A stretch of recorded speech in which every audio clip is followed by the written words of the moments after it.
Thank you. Okay. So welcome, members. We are here in Studio Ulster for the 52nd meeting of the Committee for Finance in the 23 to 27 mandate.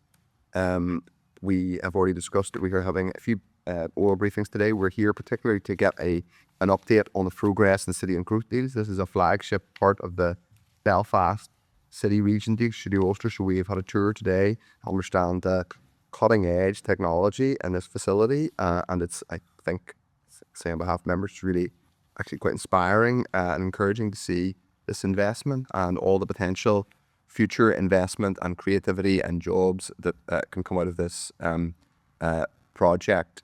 But we are here to have a committee meetings. The committee meeting is open and open to the public.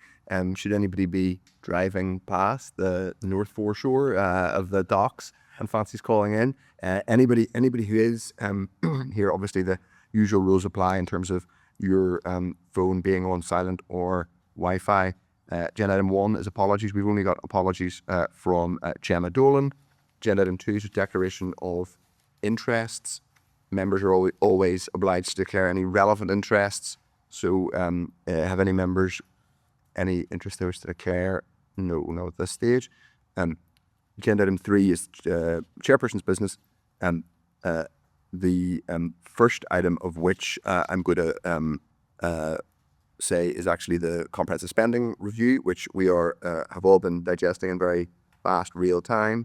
I think it's worth just saying that we'll want to understand exactly the detail of the announcements that affect Northern Ireland. Obviously, the settlements over the course of the next number of years, we'll want to understand that. I won't make any precipitous comment on it, but also specific allocations. There will be some significant commentary around the allocations been made available to Casement Park, but there are other issues we need to discuss principally in this committee.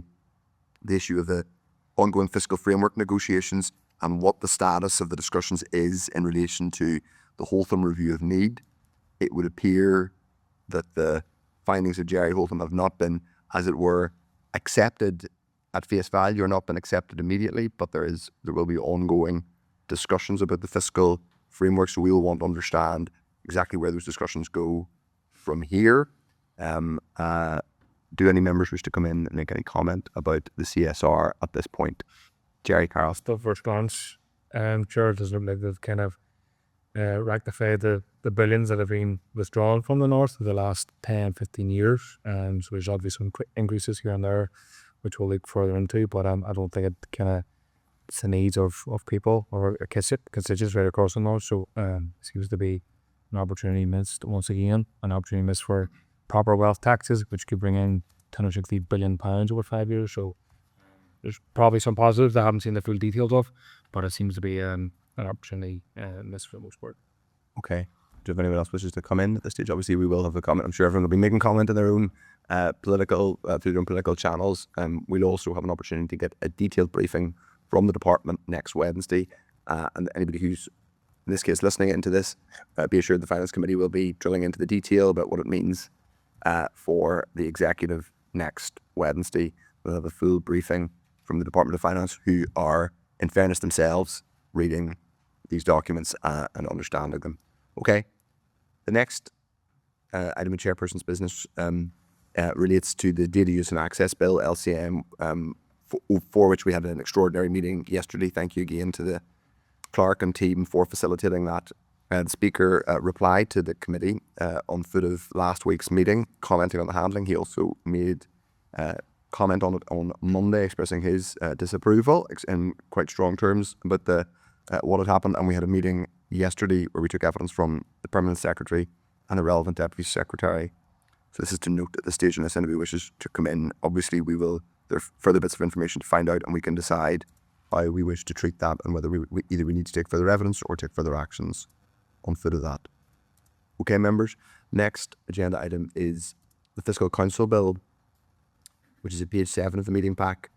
The Minister has provided the committee with an in-confidence copy of the draft final Fiscal Council Bill and associated documents. The Executive has approved this Fiscal Council Bill and agreed to introduce the bill before summer recess. So, members, if you're agreed that we will share a copy of the bill and associated documents with the RAISE Research Service to provide us with, who are obviously going to be helping us with scrutiny of the bill, if members are content with that. It's also worth saying that the Financial Provisions Bill has been approved by the Minister, provided by the Minister, and will be in next week's pack. I don't propose having a detailed discussion. Obviously, the detail of the bill is in conference. It'll be introduced to the Assembly. It seems in the next couple of weeks, which is welcome, and the fact that it is going to be introduced, we will have the ability to discuss the committee's approach to the bill and any individual views on it in the coming weeks. Unless anybody wishes to make a comment, it's to note at this point. Okay, the next item for us is an urgent written ministerial statement, which was received on Friday, 6th of June. This was also emailed to members when we received it. Members will recall that officials provided an overview of the policy statement during an oral briefing on the 30th of April, so this is to note. So if anybody wishes to come in.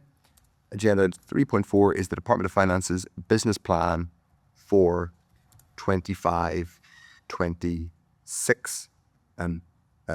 I confess I haven't had the opportunity to go through the business plan as yet in great detail, but I do think it'll be worth us studying it and scrutinising it. So can I suggest that we hold it over for a future meeting just to have a discussion on the contents? Chair, what we anticipate is members are aware of the plan to have 5-year business plans for each of the departments come the audit. So probably what will happen is at that stage there'll be a much more developed document, and it would be worth then, if members are content, getting briefing around that 5-year business plan, which will have should a baseline budget attached to it. I think that makes sense, but it is certainly important that we, rather than simply, we won't be, but obviously the purpose is not for us to glide across it today, but rather to bookmark it for future discussion. Okay, members, that we will be coming back to that. 3.5 is a note of the informal meeting we had at Hospitality Ulster last week, just before the committee session on Wednesday the 4th. They raised significant issues or specific issues around VAT and issues impacting rural hospitality venues, and also I believe in relation to rating and how rating differentials between hospitality premises in Northern Ireland versus across the water. So we've agreed to write to the Committee for Economy on this. We've agreed to write to the Committee for Economy around the Unite campaign on hospitality workers, to flag it to them and to the Minister for Finance about the specific issues on VAT and rates, and we await to hear back. So if members are agreed, particularly those who were intent that represents an accurate account of the informal meeting, we will reflect that in the minutes. Okay, agenda item. So the one other agenda item that I wanted to mention was something that I don't think is in the pack, but we will include. It was circulated by the clerk, actually, which is the Fiscal Council report, which came out yesterday. Obviously, the Fiscal Council report essentially says, and I'm summarising to a very crude extent, that the executive needs to find alternative sources of funding for water infrastructure, not necessarily water charges, but something, I think, is the key takeaway. It needs to be some means of funding it. I think we will want to return to a discussion on that, and we will obviously have the Fiscal Council in front of us in the near future, I would hope, on the CSR and the Fiscal Council bill itself. So I think it's important to bookmark that to that bit of research, which was heavily covered yesterday. Okay, next agenda item is draft minutes of the meeting held on the 4th of June. That's their page 76 of the meeting pack. Are members content that those minutes are a true reflection? And if so, I will sign them. Content, okay. Agenda item 5, over there, great, thank you. Agenda item 5 is the Dallo readout of the various responses that we sought on the 7th of May. That's at page 88 of today's pack, and I will go through them now sequentially from 5.2 to 5.4. The first is a relates to the Motor Insurance Task Force. The committee previously asked the department for detail on discussions between devolved jurisdictions in the UK government in respect of the cross-government Motor Insurance Task Force. The department indicates that a meeting for the devolved ministers is still to be arranged. It is understood that it will take place in the coming months. So members are agreed that we seek agreement from the department that we will be kept up to date on the outcome of that meeting and any actions that arise from it. Okay, content. The next agenda item is a follow-up on various bits we had asked the department for in response to or on foot of the meeting that we had with the minister on the 7th of May. So there is a first of all, the strategic income review. So all this is on page 91 of the meeting pack.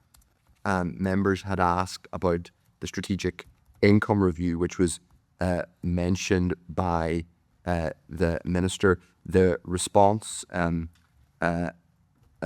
says that the strategic income review is a follow-on or a consequence of the budget sustainability plan, which was published on the 3rd of October last, which included a commitment for the executive to agree to the regular strategic consideration of income generation measures.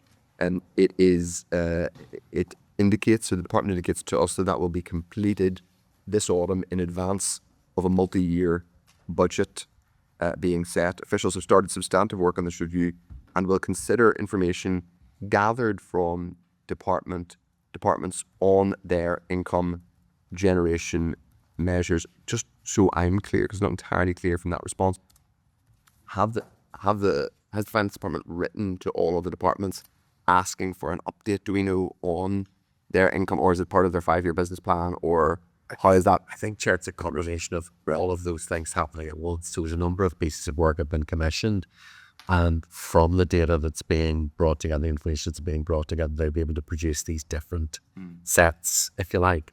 So that's all been commissioned from departments and is in hand. Okay.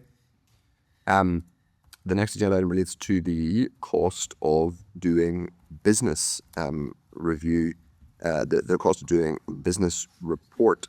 The minister had shared the cost of doing business report with the Treasury, seeking urgent action in the comprehensive spending review, which has just been announced. And the report has also been shared with executive ministers. I think I would just say in a personal capacity, I'm personally struck and frankly slightly disappointed by the fact that the cost of doing business review really does just seem to have been a desk exercise that purely informed a bit of correspondence to the UK government. And there doesn't appear to have been any clear output from it. Indeed, the questions that were raised about LPS and specific support for rating support for businesses has not been, there really isn't that much of a substantive response, but it'll be for us to keep asking the department about that. I don't know if anybody else wishes to come in on that. Okay, the next is the publication with perfect timing.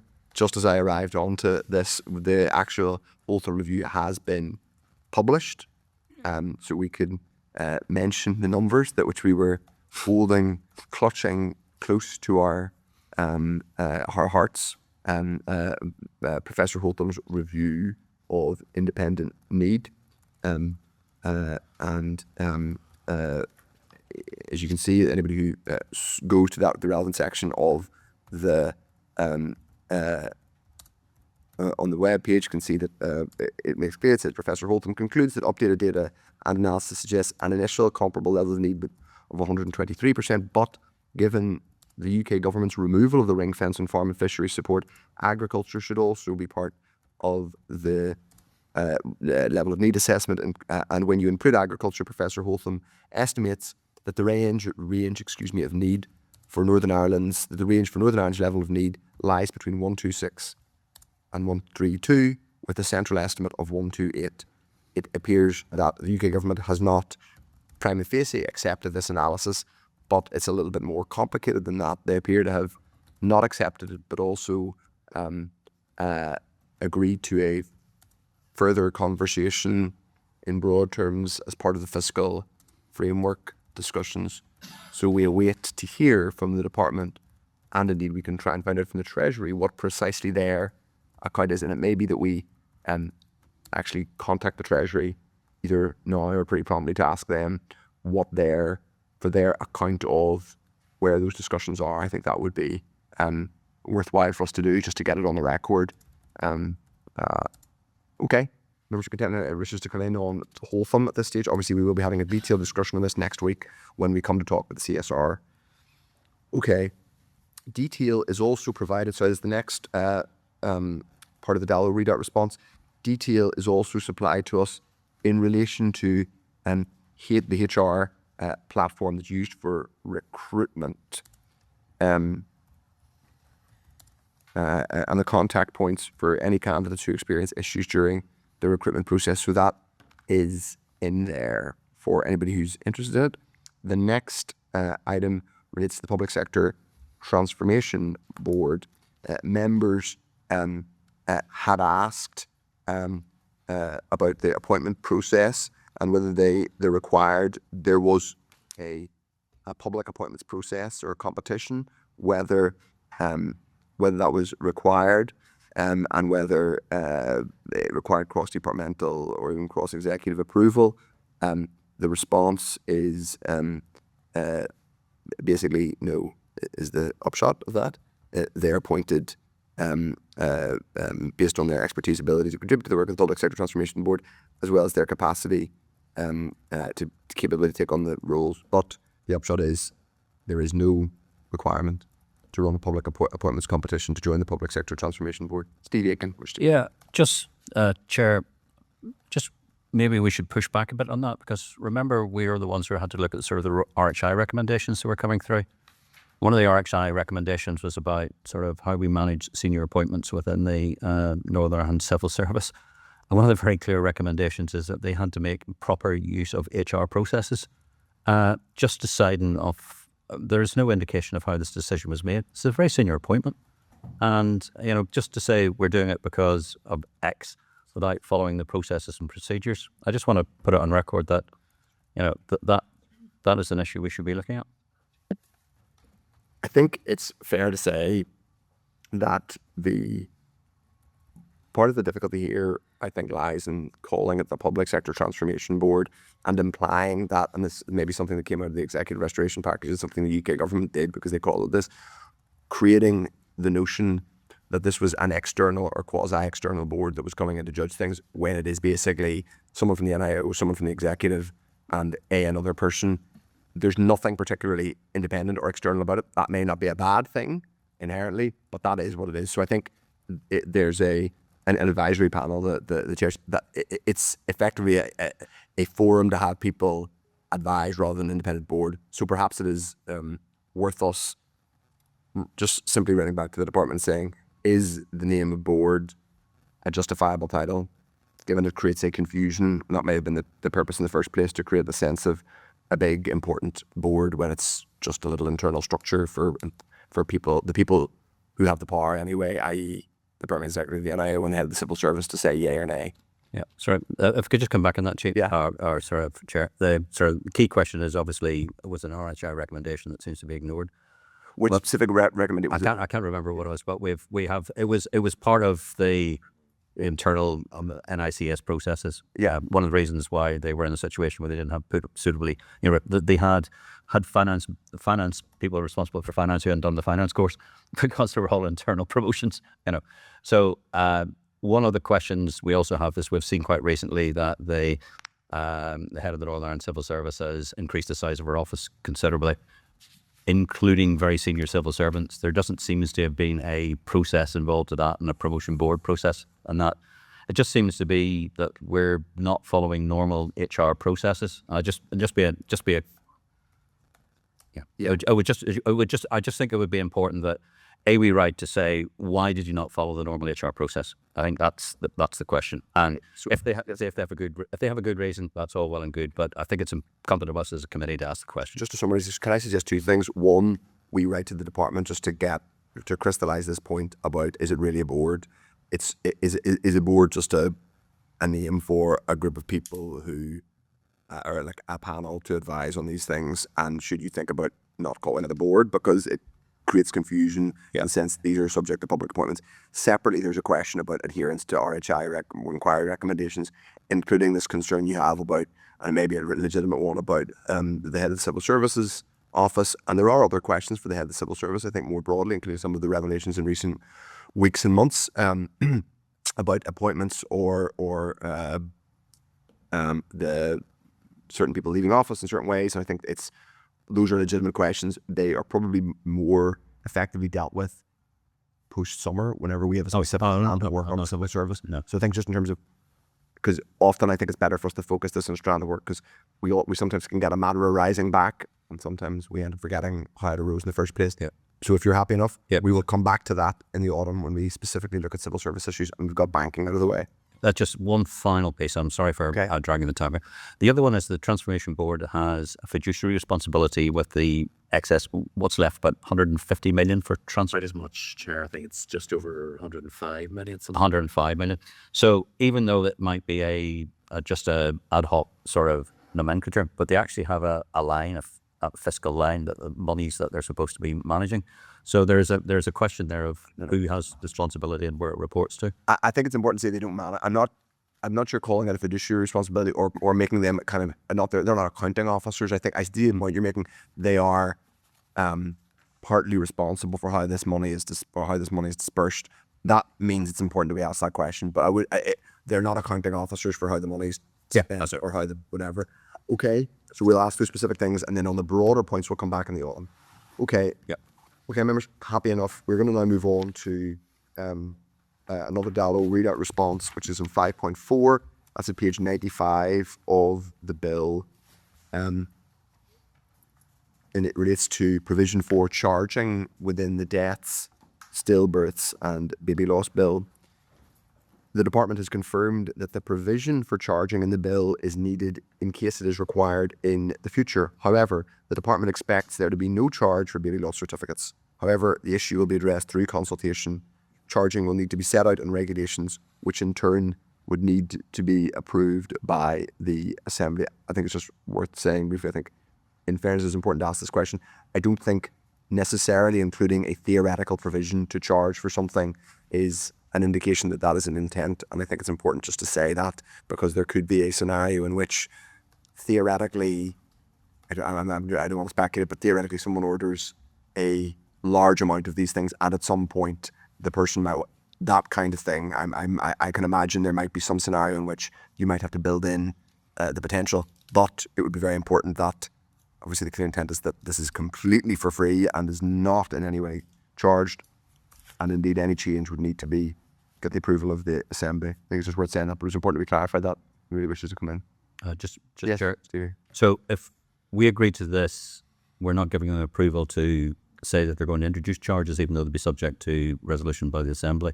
So do we have to clarify that in a way?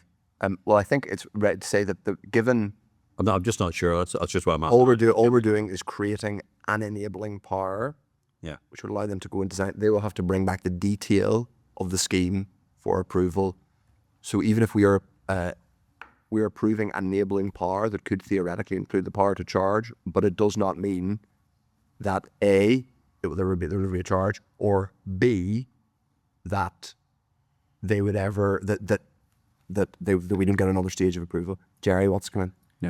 Yeah, sure. I know you said about a hypothetical, and I think it's given last week in every word, it's obviously really sensitive, and I think there was a consensus amongst the committee that there shouldn't be a charge. So I would be more minded not to give the department approval for the SL1, and if they want to bring back details of why or when somebody should be charged, and I don't think anybody should be charged in any sense, but then they can bring that back to us, because I think it's too. It gives too much to the department. It's a lot of hypotheticals, And I think the broad principle of people not paying for is an important document for so many people. So I'd be more inclined to be supportive of the principle of the SL. Oh, go ahead. Actually, I'm inclined to agree with Jerry on this one. Chair, I mean, there is no charge as far as I'm aware where the scheme operates across the water. Yeah. It is a hypothetical, and even if, in a hypothetical situation, well, first of all, you could put a limit on the number of certificates that somebody could access for a start to deal with it that way. And secondly, even if someone did come along and say, I want 100 copies of this certificate, in the grand scheme of the Department of Finance's budget, it's a very, very, very small sum of money.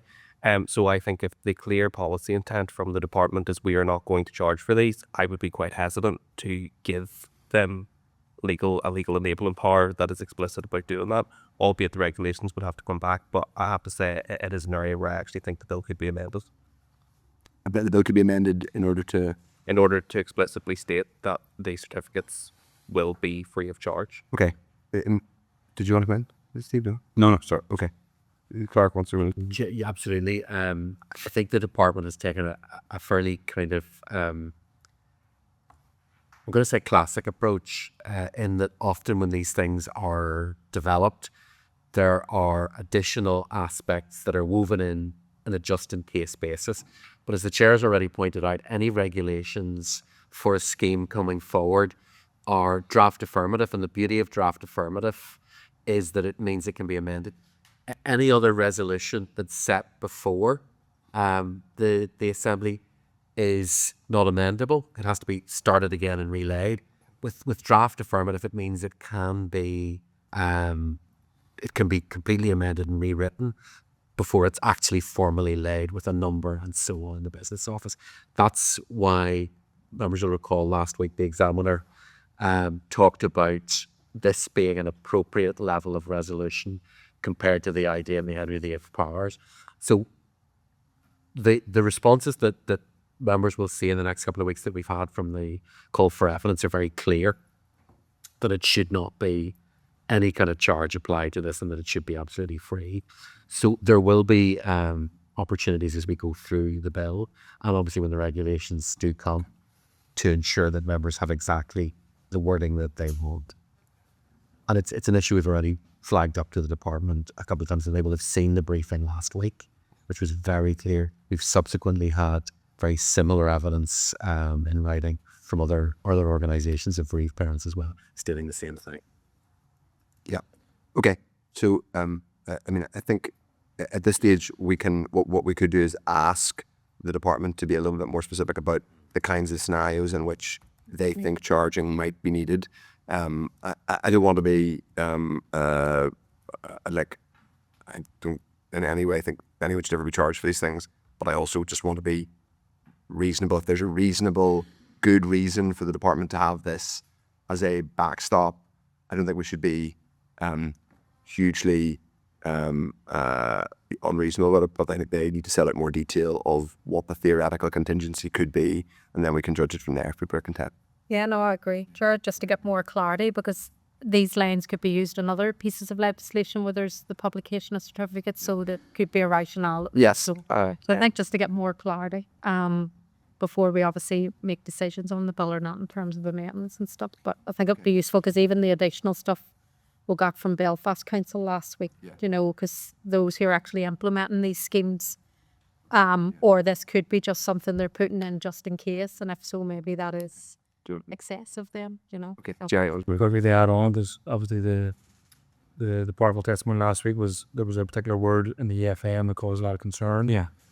From people who have evidence. So if there's also provision to charge in it, even in specific circumstances and the minute used, I mean, that could cause upset as well. Never mind the policy position of these things should be free anyway. So We'll get that detail on that as well. Okay, so we'll get that back. Okay, the next is 5.5, which is follow-up queries on the on our banking from our banking questions from banking. The first from AIB, and then the next one from Bank of Ireland. Following the oral evidence session on the 9th of April, members asked each bank in relation to the ethical focus that banks apply, solutions in relation to cross-border banking, efforts to support charities, and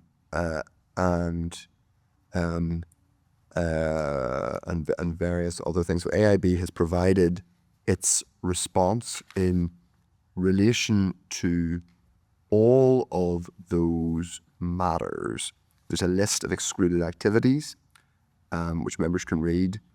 There are also answers on a few of the points, which include risk appetite for lending to SMEs and micro businesses here, and also cross-border activities and impacts. I have to say, in the nicest possible way, I'm a little underwhelmed by the response that we've had, frankly, from both banks. I think they're quite high level rather than granular.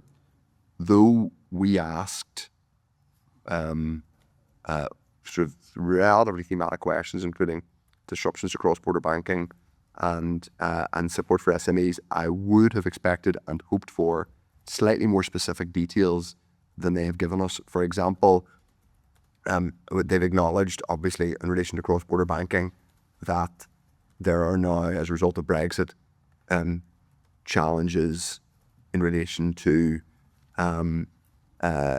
marketing products to a person who is resident in one of the different jurisdictions on the island. I would have hoped for a bit more from, certainly from AIB, a little bit more detail on this. This is quite fundamental to, in one sense, AIB's business model on this island, that they are, for a lot of people, seen as a cross-border bank, particularly if you live near the border. So I think we should go back and ask them for more detail. Are there any proactive steps that they are taking to make these things easier? Are they in touch with either the financial regulator or the Central Bank of Ireland, as well as the Bank of England and the FCA? Is there any ongoing work, or indeed the Consumer Council locally, to deal with these things? I think we just need a bit more specific detail, because I think that's what they've given us is quite vague and quite high level. Similarly, when it comes to their lending to SMEs and micro business, they have, with the greatest respect, given us like a few words of marketing, basically, and that's not what we asked for. The whole purpose of this inquiry is not simply to give the banks a hard time, but it is to get a little bit more detail. I think we could go back and ask whether they have any, for example, in relation to the question 4, I think we could ask both of them if they can give us lending volumes over the last decade to SME, and to give us, I don't know exactly maybe which data set we should be asking for, but there will be a data set on small. So they give us what they think is the most appropriate data set. We can judge it. I think on those two things we should go back to the number one, to both Bank of Ireland and AIB. Number one, what are they doing? What are the specific issues that their customers have faced in relation to cross-border banking? What are they specifically doing to improve and resolve it? Not just kind of passive statements of lines to take. And number two, what are the lending volumes to small, medium-sized businesses in Northern Ireland over the past decade? And we would take more rather than less. People happy enough with that? Yeah. Chair, reply then to I think it's a really feedback responses. Yeah. I think it's quite an important point to make, and I really appreciate the banks coming in and giving us evidence. But we are a serious committee. We cannot be given marketing verbiage when we're undertaking an inquiry that is designed to get actual rich information and deliver something that means something for policymakers and the public. Can I just Yes. suggest then the members are content to agree that for 5.5, 5.6 and 5.8, which is also good as also. Yeah, so there's the ones, because I've sort of jumped through a few of them. The Dansk one's a bit less relevant in relation to cross-border banking, because they don't do very much on cross or anything.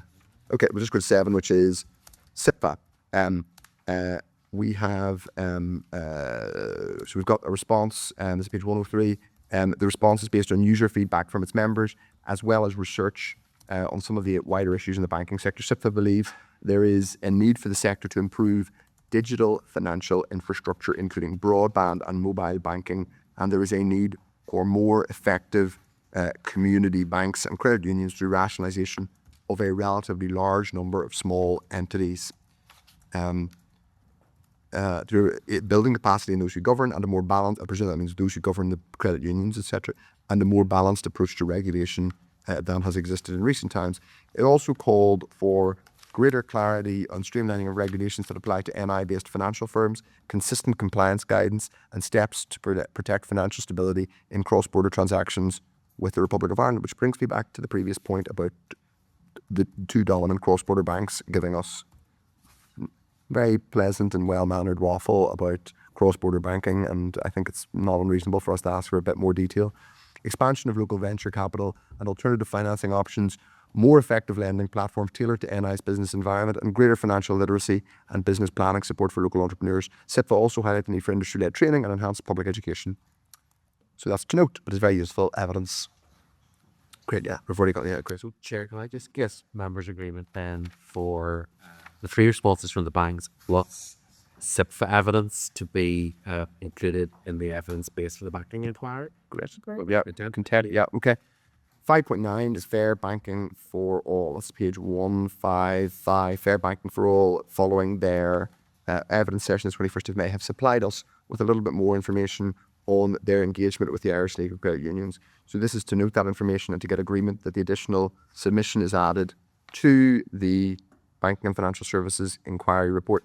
And just on that, I'm going to insert another bit of chairperson's business in there to raise the fact that I've seen, and it's relevant to this, that the Minister of Economy, I think, has just launched a consultation on credit union legislation.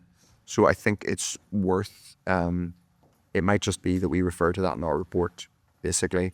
But I think that is clearly a policy area. So it may be that is part of the backdrop context.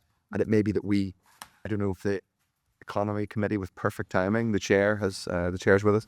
If we want to flag to the Economy Committee that there is a linkage between our inquiry in that and the consultation on credit unions. Okay. Item 5.10 is the 41st report of the Examiner of Statutory Rules. That's at page 156 of meeting.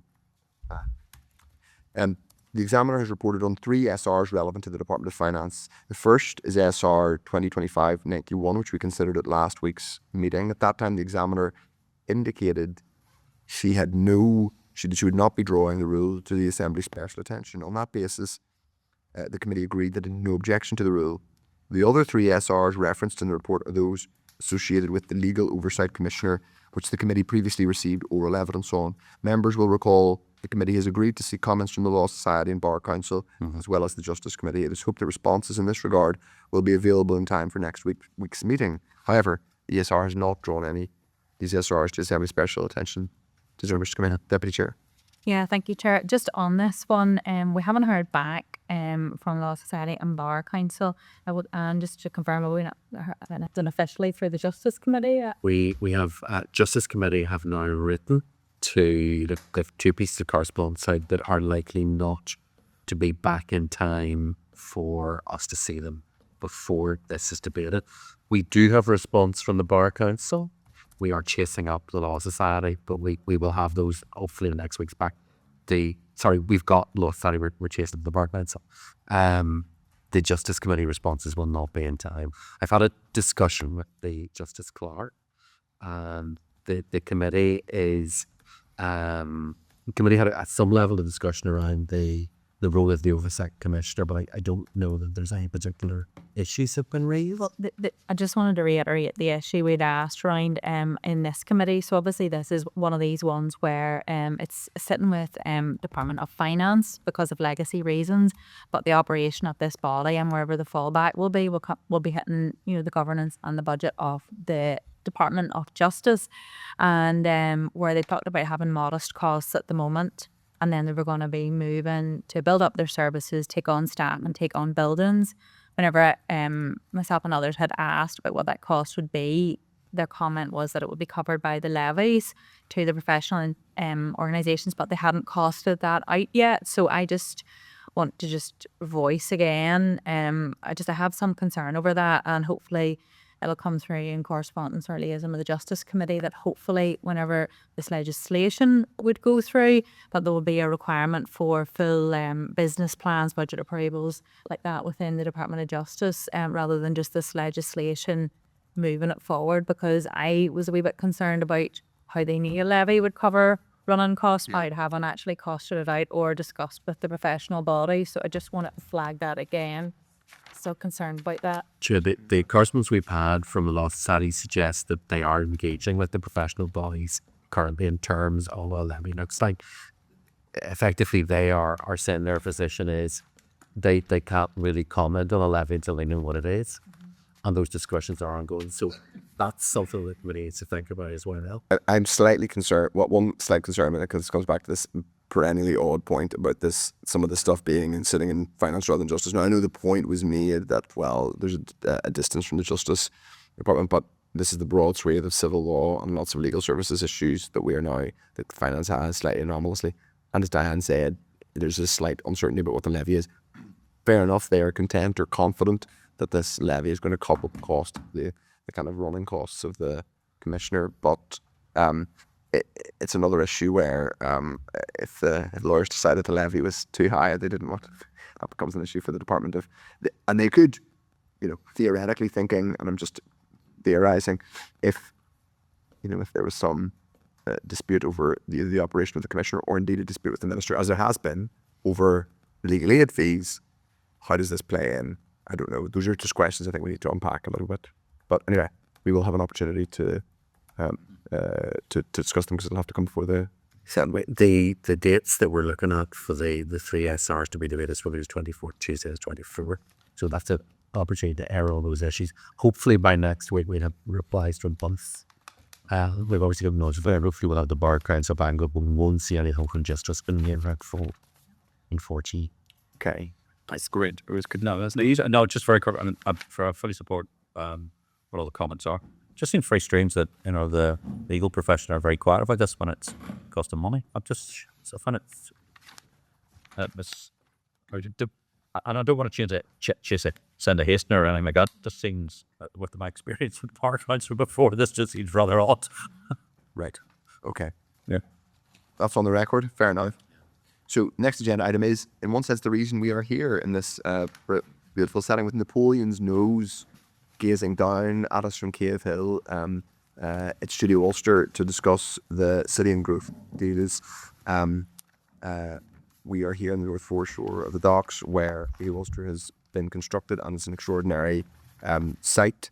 We obviously, in recent months, or certainly in after last summer, there was a lot of poor communication, misunderstanding, wrong information about the status of City and Growth deals, prompted by, frankly, ineptitude from Treasury officials. And we are now in a situation again where we have clarity of the progress in City and Growth deals and all the potential they have for the different regions.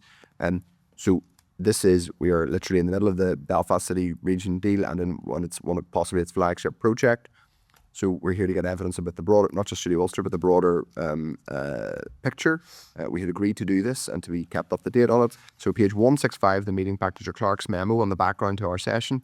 And at page 167, there is a City and Growth deals update paper which has helpfully been provided. Quarterly reports for January and May are also provided. So we welcome to the meeting Jillian Gilmore, who is head of City and Growth deals. Hi, Jillian, back with us at the department, and Jason Beggs, who's deputy principal City and Growth deals, and joined us for the tour, the helpful tour we had of Studio Ulster. So thank you both. Jillian, do you want to make some brief opening remarks and give us an update? Thank you, Chair. So, look, thanks very much for inviting us today to your committee meeting in Studio Ulster. And it was something that would floated past you quite some time ago, and we're just so delighted that you got to come and see firsthand and understand Declan and his team had taken you around the fantastic facilities, and you got to see some of the excellent equipment that the City has purchased for the studios. And yes, great to be back to give you an update on the 4 deals. And as you said, we are sending you the regular reports, and we'll prepare that one for you today. So yes, last time we were here was September. We were in the middle of the pause. It was then lifted in October, and the Chancellor actually mentioned the City and Growth deals. And just a week later, then after the spending review in October, we had the Mid-South West Heads of Terms. So that's all 4 deals now at Heads of Term stage, and 2 of the City deals have had their deals signed. So you do have your report. I'll just fly through some of these. Okay, so Belfast Region City deal, it's firmly in delivery. The visit today is Judy Ulster's testament to the collaborative efforts across the stakeholder group, University of Ulster and the BRCD partnership. You may be aware that the official launch is next week. 2 other major innovation projects are currently under construction, and that's Amig in Newton Abbey and iReach on the Lisburn Road. There's actually 2 sites there. Other projects across digital tourism, regeneration infrastructure in the Belfast Region City deal are progressing with some high-level figures to report. 16 outline business cases approved, 14 legally binding contracts, 3 full business cases, 21 contracts awarded by BRCD with social value included. There's almost 11,000 social value points committed in the SIB portal through BRCD. There's 5 projects with planning approval, 2 projects are operational, that's Judy Ulster, and then a digital project called Augment the City. And the Belfast Region City deal has also undertaken 4 skills assessments with another one on the way. When we're talking about BRCD, I should mention the Mourns, and the committee will be familiar with that project that isn't able to proceed. I know, Deputy Chair, you had corresponded with the Finance Minister and given you some information. You'll have seen the significant media on that, and the BRCD partnership has given Newry Morning Down District Council space and time basically to try and build up a proposal for alternative. And there was a press, it's either last week or the week before, to say that they're actively exploring a similar gondola project in Kilbrony Forest Park.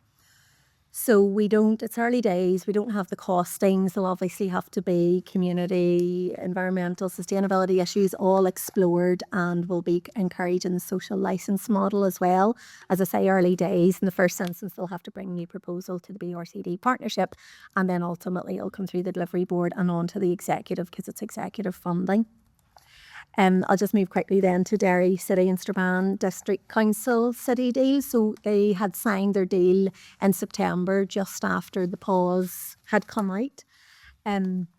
They're just finalising all the different deal documentation. So there's an implementation plan, financial plan, all of this background documentation that needs to be done. And then they're preparing some contracts for funding for the most advanced projects. There is one project in Derry, the Derry North Atlantic Museum on the Ebrington site, that's already in delivery, and it was funded from the Inclusive Future Fund.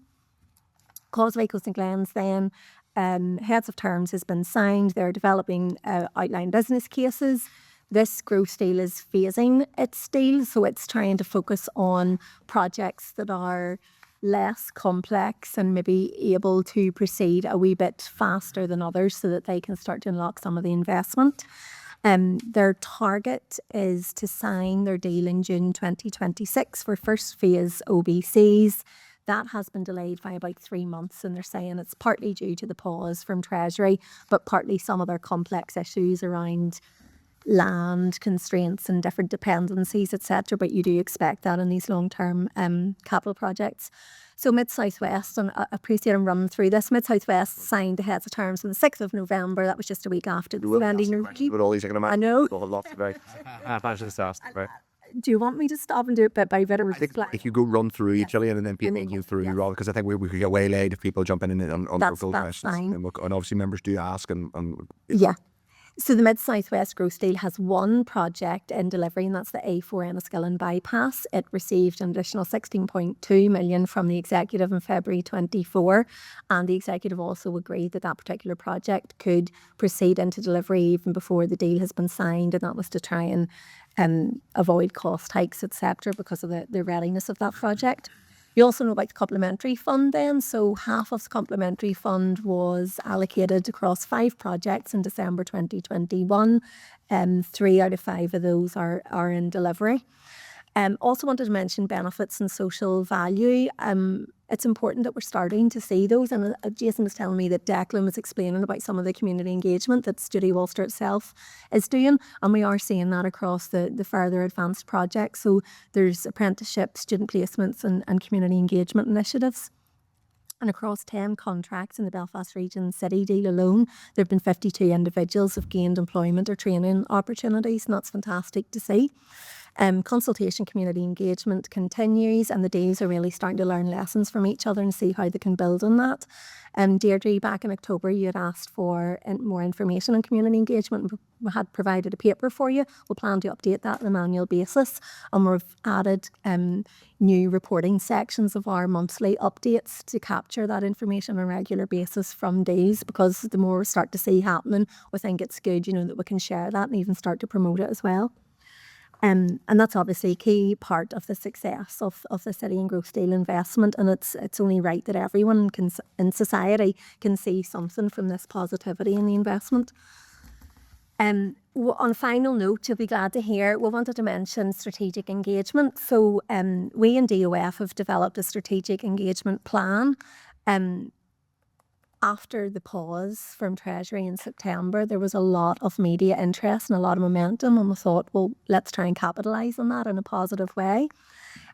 Still early days, but we have a plan agreed by Neil Gibson, our Perm Sec, and we're starting to try and target some business trade organisations. We actually met CBI, the Confederation of British Industry, in January to update them. They were really receptive of that, and that asked us to produce a promotional video, and then at one of their sessions with their members, they were able to show that in the background.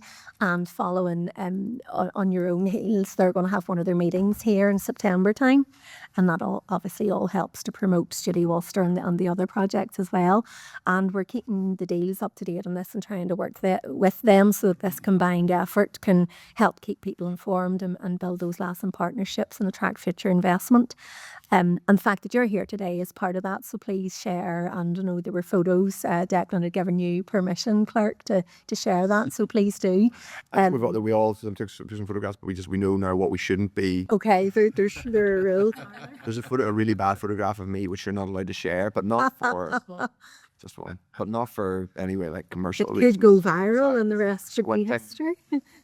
Doing a kind of ginger Irishman squint, but indoors. Anyway, go on ahead. So happy to take questions. That's quick. Okay. History. Members do indicate if you wish to ask. So, first of all, we're glad that we're in a much better place than we were last year, and or just under a year ago, because we have the City Deals, and I guess in a sense fitting that we're meeting in the comprehensive spending review, because that whole mistake over the spending review process is what led to the pause, and the restarting. That's welcome. Just on a couple of specific ones, you mentioned about the gondola project, where there's one that is not going to proceed as was planned, and obviously there's a lot of commentary around that. I think frustration from different sources. I'm sure the Deputy Chair has something to say about that. But I suppose the question I've asked is what are the restrictions now on that money? I mean, one of the worries was that if that project didn't go ahead, it wouldn't be able to be used. What is the current position? Is that money lost, or could a different project be found? A different project can be found, essentially. Now, a small amount of money was spent in developing that project. It was about 500,000. So there is still over 29 million, just over 29 million to be spent. And it is not lost. It still belongs to the Belfast Region City Deal. It's coming from the executive's contribution, so that's Regen, Tourism, Infrastructure. Yeah. And Newry Morning Down District Council would like to keep it in their region, and the Belfast Region City Deal partners have agreed for them to explore that, and that's obviously the ideal scenario, but it doesn't necessarily belong to that council area. However, they have been given the freedom to explore an alternative. So it could be, okay. So there are other obviously council areas that are in but the agreement of the board at the minute is that it says in your order, it doesn't need to be a gondola. Is that fair to say? The gondola is their option. If it could be not gondola, okay. So there's other options. People talk about the baths or the sea swimming options. It could be another project. It could be.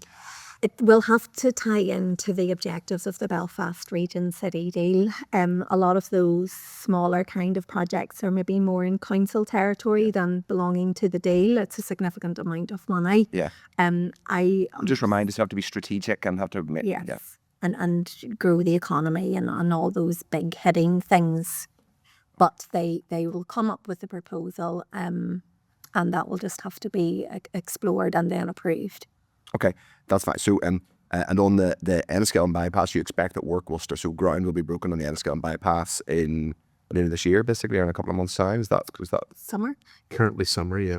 early summer? Okay, I'll open it up to members. Deputy Chair Daya. Thank you, Chair, and thank you both. It's been great to be up here and see something so transformative, to be able to walk around and think here are, qualifications, training and jobs in Northern Ireland that I never think my children would have had the opportunity to have without having to travel away. It's really, really exciting, and look forward to seeing what else it has to offer. And it's great to be able to see that, because I have been absolutely depressed with the Mourne Gateway project and just the potential, the absolute loss, as it would appear, of £30 million to the Mourne district area. And I would just appeal to you as the city region deal just to remember that it was supposed to be a world-class tourist destination for the Mournes, for the Mourne Mountains, for the base of Sleep Donner, for Newcastle. It wasn't intended to leave your wider Newry, Mourne and Down District Council, which they have took ownership of now. They're trying to move the gondola from Newcastle to Kilbrony. It will have exactly the same issues, memorandum of understanding with the Forest Service, which is not granted, parking, all of the same issues here. But I just really want to flag this, because this goes back for decades. Newcastle was promised a velodrome back in the day with like massive festivals like the Festival of Flight. Everything is very much being taken out of the Mourne district, and it is one of the premier tourist destinations of Northern Ireland. And it's not just me being parochial over that. You've got the Giant's Causeway, you have the Mourne Mountains, you've got your Titanic, you have these issues, you have your attractions in Fermanagh, but the Mourne Mountains, the council has taken the Mourne Mountains out of its branding logo for tourism. There is political moves here, and I'm really, really concerned about this going forward, because from yourselves and from Department of Economy, it's been made very clear that it is up to Newry, Mourne and Down District Council to pitch the next project, and they have announced that they're pitching the same project in Kilbrony, which is not the Mourne Mountains, it's not the Mournes DEA, and it's been a huge source of frustration for local businesses, local people who were really looking forward to a boost of money. So if there's any other way that you can bear influence on that, it's just a move once again out of the old legacy Down District Council to the Newry and Mourne legacy council area. And I am just really, really concerned that it's going to be lost, because for all the reasons you said, I don't see how the same project somewhere else that's less of a tourist destination is going to be a transformative world-class tourist destination, highlighting the Mourne Mountains. So I just really feel quite strongly about that. And, our councillors locally have a lot of issues on this. We've all voiced it. It's been very much cast aside. And I suppose this comes to the issue of the partnership arrangements that you have. You're the board, there's the department, and there's the council. The council has very much made the case they want to keep this money in the district. Yes. Not in the Mournes, not at this tourist destination. So I just feel that it was very clear whenever the deal was laid out that it's supposed to be a world-class tourist destination, rivaling the likes of the Giant's Causeway Visitor Centre for the Mourne Mountains. So if there's, any way they can take that away, and keep it very much in mind, it has been very, very badly received in a tourist area with a lot of heavily reliant tourism businesses. 2 hotels were planned to be developed in the area. I don't know if those are going to progress now. This is having a huge, huge impact, because people were really excited about the potential of something, albeit perhaps not, the gondola project, but whenever it was to feature, the Mournes as a tourist destination, that would just be my big, big concern on that. So I just would ask if you could take that away. So I will most definitely bring it to the council's attention and the Belfast Region City Deal's attention. Beyond that, I don't know what else. I mean, I hear you strongly, and the businesses had come out in the press as well. Strong disappointment, and there's that balance on both sides, and I can see how similar issues will happen in a different location as well. And I guess they're going to have to learn lessons from what happened before. But I hear your passion, Deputy Chair, and it's just understand the challenges we face whenever you have a partner. Like if it was maybe in a different council area, would have been different ideas coming forward. And it's just you just feel so powerless in the likes of this that, try to voice as many concerns as possible. But it's been made very clear that there's no pitch coming out of this council for a tourist attraction for the Mourne Mountains. Okay. It's not very high up as well. Kilbrony's great, but you're not actually getting that anyway. Shouldn't say it. the geological questions aside, but your point well made by Deputy Chair Owen Tennyson. Thank you, Chair, and thank you, Jillian and Jason, for being here. I'll maybe just stick with the Mourns, given that we're on that subject at the minute. I guess I'm frustrated for slightly different reasons today, Anne. I mean, I have a different perspective on the gone to the project, in that I was concerned about the environmental impact, but also recognised the need for investment in that area. So I guess I have two questions. The first is, what lessons do you think have or haven't been learned, given that we've got so far into this process only for a key partner in terms of National Trust to pull out? I mean, I feel like I could have seen that coming from some years off, that they would have environmental concerns about the project when push came to shove. And then secondly, you talked about the project having to be consistent with the City Deal's objectives. Are there any environmental considerations as part of those objectives?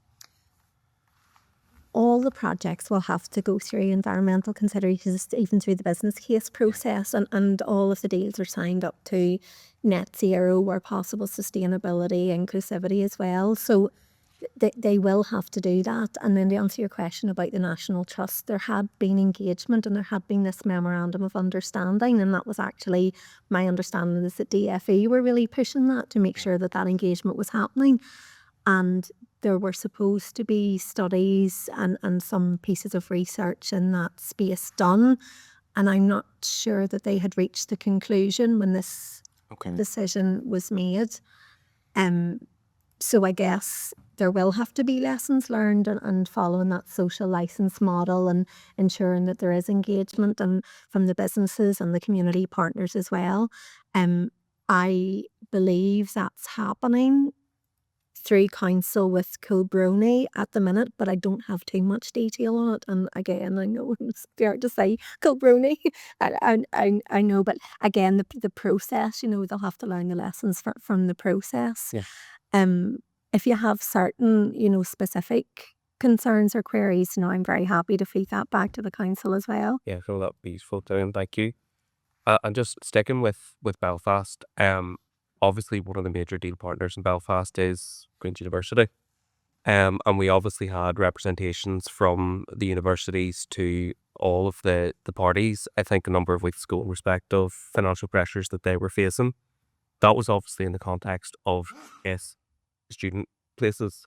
But is there any potential knock-on implication that we should be aware of in terms of delivery of city deal projects, and where are discussions in relation to that? So it is an active conversation, and I know it came up at the Economy Committee recently as well. DFE are engaging very regularly with all of the universities. They are concerned with the budget that they are getting. My understanding is that hasn't been finalised. Would that be right, Mr. Brett? It hasn't been finalised just yet. The budgetary process is happening, and once the universities understand exactly what they're getting, they'll have to see if there are any impacts. Now, in my mind, it doesn't mean that the projects would fall per se, but they may need to look at the amount of money that they are able to invest. So when these deals were originally put out there, the amount of money that was available had a certain value 6, 7, 8 years ago. That value isn't what it was back then. So the project promoters were starting to invest as well. But that's difficult in the environment, the economic environment we're all faced with. So there's a potential to possibly scale back, which will be a pity that the full benefits that were once planned won't be achieved. But if that's the reality and that's what we have to do under the budgetary pressures, that is still an option for them. So we may have to start exploring some options, but at the minute that's still uncertain until that budget certainty comes out from the Department for the Economy. No, that's perfect, Jillian. Thank you. And just a final question from me is in relation to the ABC, the deal, obviously the lead council has moved from, the Mid-South-West has moved from ABC to from Malanoma.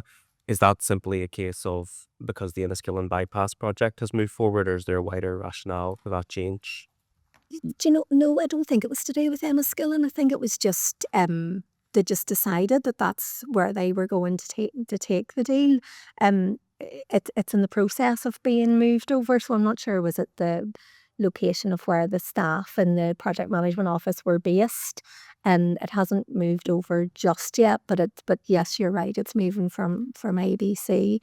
Good question, actually. I must ask that, probe a wee bit further what the reason for that was. Yeah. Well, that's perfect. Thank you, Chair. Steve Deegan. Okay, yeah, thanks very much, Ian. Thanks very much indeed for the evidence. Just a couple of questions. First one, it's great to be here in Studio Ulster, and funny enough, I was bemoaning the fact I was here about 9 years ago when we were sort of laying the foundations. It shows how long I've been in politics and the rest of it. But one of the key things for the delivery of this facility, of course, has been the relationship with Belfast Harbour Commissioners and the ability to get things done quickly. Are there any lessons there that we've identified through this particular project that could be applied across the rest of the city days, particularly with the speed of delivery and actually the emphasis on making it happen and making it happen fast? I am sure there are plenty of lessons. I think the difference, though, with this project is that the building is here already, and an awful lot of the other projects are actually building something.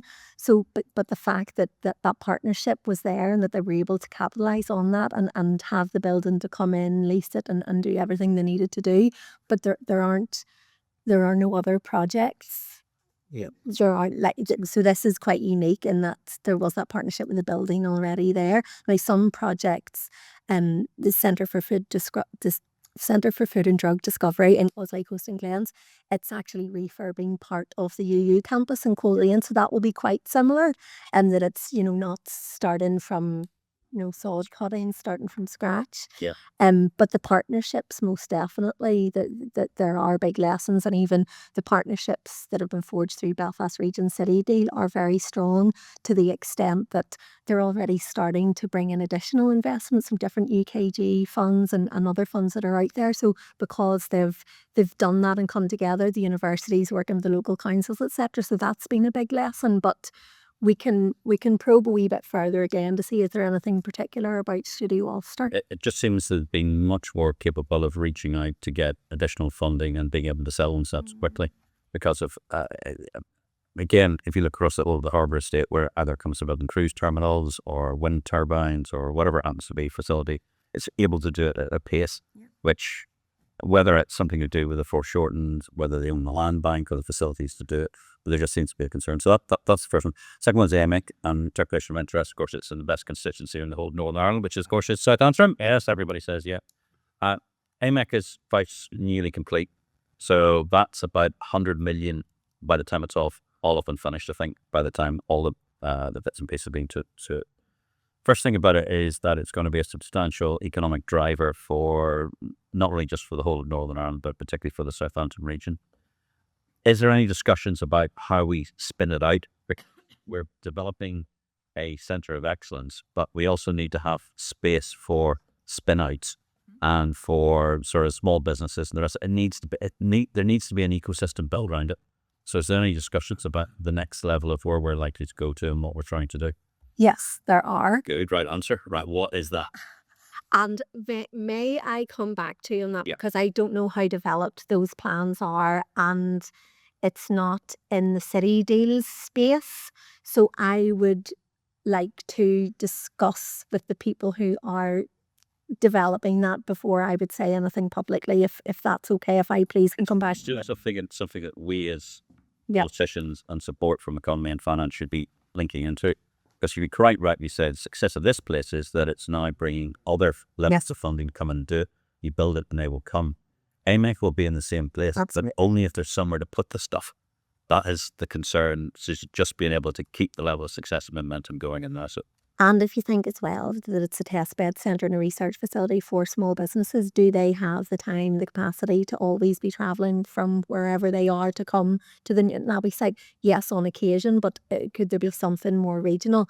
That is being explored, and I promise I will seek permission before I tell you any more. And another declaration of interest. I've been the one who's been advocating very strongly that they look at the Midas principle that they're doing in Manchester. Everything that's built around the university complex and the rest of all across the Salford, they all have access to, everything from, a computer terminal and a space in a cupboard to, close on 1,000 square feet of sort of development space. But it's just that getting to the next stage. And the final question is, have we had any indication yet of what City Deeds 2 is going to look like? Because that's being discussed. I've heard that terminology as well. Yeah, I know. I just wonder if you had I haven't also been told this is being talked about, but City Deeds 2 might be in the offing. I just wonder if you've had anything on it. I have heard it from stakeholders asking if there would be a City Deeds too. I have not heard it from central government. However, I mean, we'll see what's come out of the spending review today. I know local growth obviously is high on the UK government's agenda, so I don't know what will come out there. So from my point of view, there has not been talk of City Deeds 2 from our point of view in central. Sure. Jillian Gilmore from JCAP. Thanks, Jillian. It's not I could sit and say, but I think it's insane to have cable cars in the middle of a mountain in a place of outstanding natural beauty. And, you know, the obvious point is why can't they just leave nature alone to look good for people to use? So maybe that puts me against the mainstream consensus, but so be it. And kind of similar to Owen's point, and you touched upon a sort of net zero figures. I mean, obviously, Urrigal and Donegal 2-3 years ago, the kind of a significant development on the mountain path was done there. I mean, has there been any discussions about using City Growth Day money to expand accessibility for everybody, but especially people with mobility issues? So can you touch upon some aspects of net zero, but don't know how the cable car project, the gondola project would have met that standard, but that's kind of the cars moved, pardon the pun. But is there any sort of work being done by the council or by yourself to look at sort of improving the accessibility of the ones?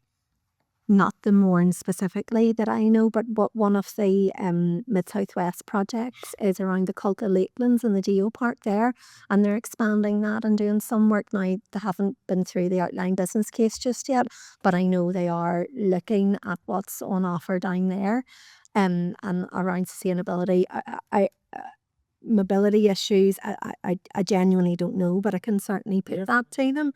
And maybe just to mention as well, some of the, Jason may know more detail, but some of the digital projects in the Belfast Region City Deal are looking at the capabilities to try and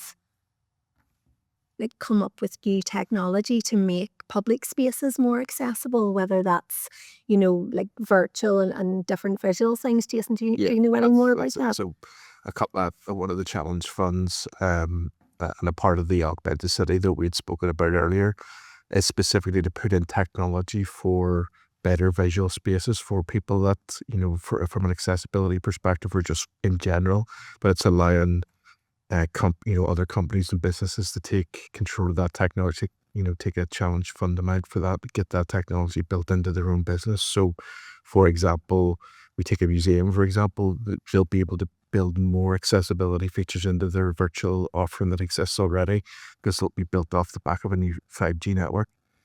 And then that kind of then levers out from there in regards to business. So, you'll see there's also digital twin centres that are built in as well, where they're looking at building digital versions of manufacturing plants in order to be able to assess vulnerabilities within those plants, and then create new technology that will work within those live plants, essentially, on a digital basis, so that new products and stuff like that could be built off it as well. So there's plenty in the digital space to cover that. Yeah. Okay, thank you. And then, Jillian, if I picked you up correctly, did you say 50 jobs created at this stage?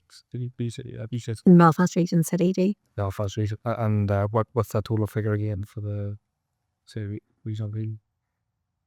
The target for jobs. So you said 50 jobs will be created for the Belfast City Deal, or what was the figure?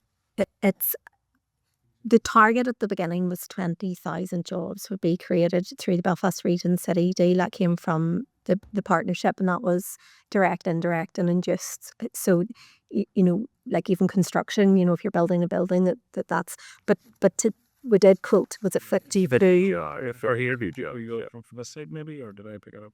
No, just the where did I say that? Just for the Yeah, so the construction contracts and construction in general was laboured 52 jobs that have covered both on-site employment and also training and production off the back of that as well. Now, obviously, as more buildings come to fruition, that will create more jobs and more opportunities. And then when those buildings become live, that will create the next set of jobs and the next set of opportunities. So that can move on. And just here, so is it 25 million for the sale of things from the city both days? Yeah. And that was the kit, the machinery and all the technology. And then the jobs here, I mean, are you aware of the conditions of the jobs on site already, or further jobs, like they have to be a living wage, other social clauses in them? And if you're aware of those, that would be useful. And then maybe, I didn't see it for tour, so stick of that, but it does seem an impressive shape. But I think there may be a question of whether, it's good use of public money, because I think there's large media organisations, as far as I know, will be availing of this site. So, how would you kind of counter maybe the challenge of that it is good use of public money to create, jobs here with public money, but then a lot of the resource and profits made will probably might be siphoned off to America or elsewhere. First of all of the City Deal project contracts have social value, so that they'll be signed up to the Northern Ireland public procurement policy. So all the conditions that we have, that they have to follow those as well. Studio Ulster, I think, is a phenomenal opportunity, and the fact that it's really high tech jobs as well as the lower end jobs too, and the community work that they're already doing. And I'm sorry you didn't get to see the tour, because it really is amazing. But for example, and I know what you're saying, maybe the organisations aren't based here that are going to use it, but for example, back in January when we first got to visit it, there was a docudrama about the Titanic was being done in the studios in January. And it was £6 million, that production, and they were supposed to take it to South Africa. That's where it was going to be done. They were going to build the Titanic and put it in the ocean there. And that £6 million basically was brought here to us because of this facility and because of the technology and the production capabilities that they have. So there's £6 million diverted from South Africa straight to us for one production. And I mean, that's amazing. But you're £6 million into the economy, regardless of who was running that. I know what you're saying. If we can have more homegrown businesses, all the better. But pumping money into our economy is no bad thing. I think so. Just finally, I mean, obviously it is impressive and looks good, but I'd be concerned if it's being used to kind of facilitate, huge organisations, huge media organisations, and facilitating further expansion of their profits, and that doesn't come back to here. So, that's an open question. I don't know who's going to be here. So maybe if we can get some detail on kind of what organisations will be space, I think that would be useful. Thank you for They did cover a wee bit in the tour around actually looking to bring local media and local production companies in to work in the space, and they create an ecosystem that is built around not only sort of local and then national or international. So that was definitely covered within the tour. They did go through it in a little bit of detail. So it's definitely in the works. And I think alongside the community effort that they're doing with bringing people in from communities to, to try and work here or give them doing their examinations within the 3D space and doing all of the work around the Unreal Engine and bringing people in from local places is also going to work in that favour too. Thanks. Okay, Jay, thank you. And just to say the word that I personally was really struck by how deeply they thought about connections to the university and work, and not just kind of really good high value jobs for people who have, extraordinary advanced degrees in all sorts of programming and games technology and cinema technology, but also ones for people who are quote unquote unskilled but aren't either apprentices or even school leavers, and that's I think why this is such a transformational project. So I think there's lots of good stuff there. Philip Brett. Thank you, Chair, and thank you very much for the update. Yeah, and I suppose I can, with more authority, speak in terms of the local impact that Jacqueline and his team have had here. So they have partnerships with the training providers in both the New Lodge, Show Road and Rathkill, and we have young people from the New Lodge and Rathkill being able to do their projects here who've never met each other in their life before, and now being able to get skills that they've been trained that they would be able to achieve. And I would encourage people to have a look at some of the incubation space and some of the businesses that they've already set up here, that local companies that wouldn't have space anywhere else can now take advantage of cutting edge technologies, and we now have a site here in Belfast that puts Northern Ireland on the map as a world leader. So I think that can only be good. Any profit made here goes back into Studio Ulster, which is a not-for-profit organisation which supports the university and widening participation. So I think it's just important to put that on the record. Hydrogen Hub, I'm just not across in the complementary fund. What's the, I see the business case is submitted on that. So where is that to be located? That hydrogen hub is it Ballymena? Jason can correct me. It is, yeah. That's it. So business case has been submitted for approval. It's currently awaiting that approval at the moment. Okay, so it's led by Belfast City Council, Mid and East Antrim, And Antrim, now, right? but it's going to Ballymena, but then there'll be like a partnership where what's the... And I think Queens are going to be involved in that as well. Would you let us? We'll send like a couple of paragraphs, maybe a wee bit more information on that one.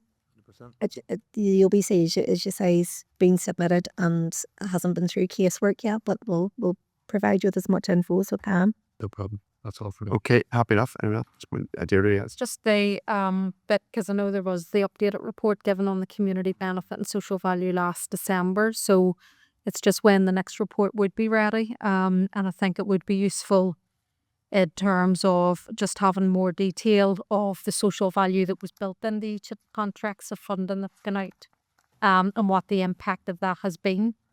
But also in terms of once the buildings are up, how they're going to connect that kind of social value then beyond the construction phase.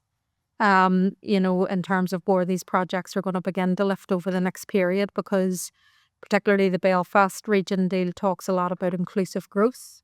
But what is that inclusion piece beyond just doing an engagement or bringing them into buildings like this? Is there a pipeline in terms of trade and education and skills and ultimately employment opportunities? And I just would like to see a bit more detail on those aspects, because I know in the report that had been sent to the committee back in December last year, it did say there was no funding allocated specifically for community engagement, employability and skills. So I just want to make sure that that doesn't fall, because the resourcing is input to it.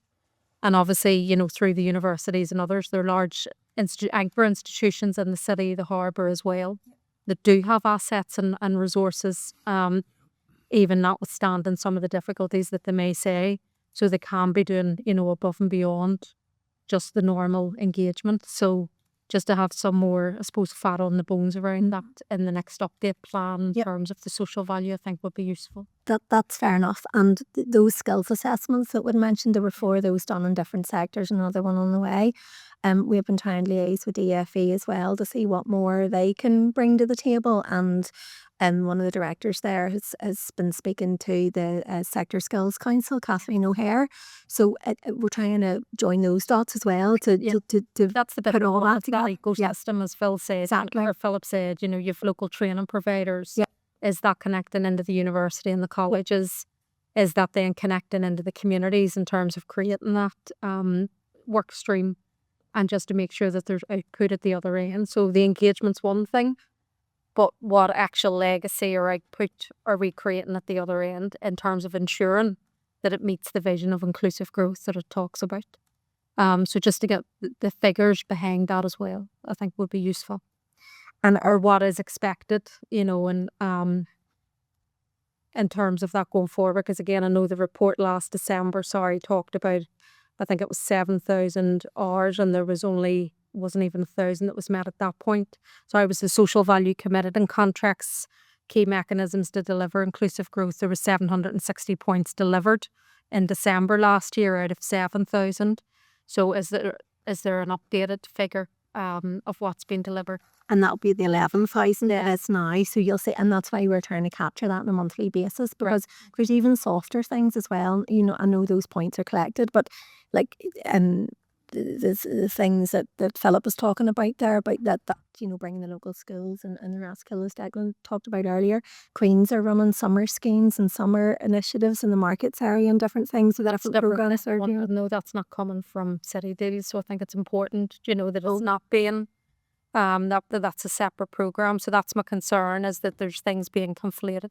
So I would just be keen to get more detail in terms of the community impact Okay, well, I mean, that was reported. Maybe I'm not describing the right one. I thought it was linked to Momentum 10, but I'll double check on that.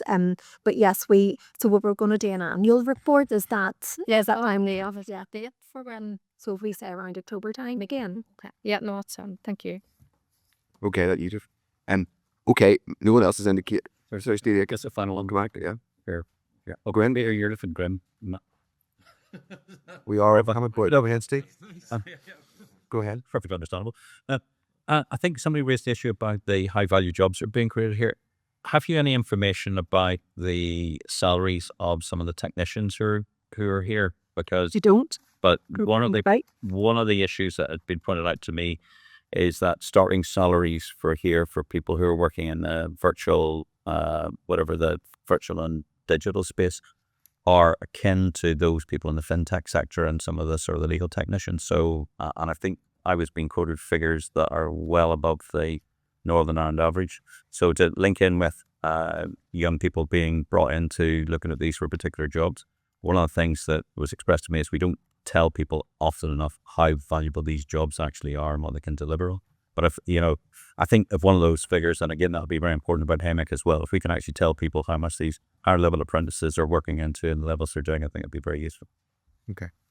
One final, I guess, specific question to return to the Belfast City Region deal for a second. There's another bit of controversy with the Newry component of it.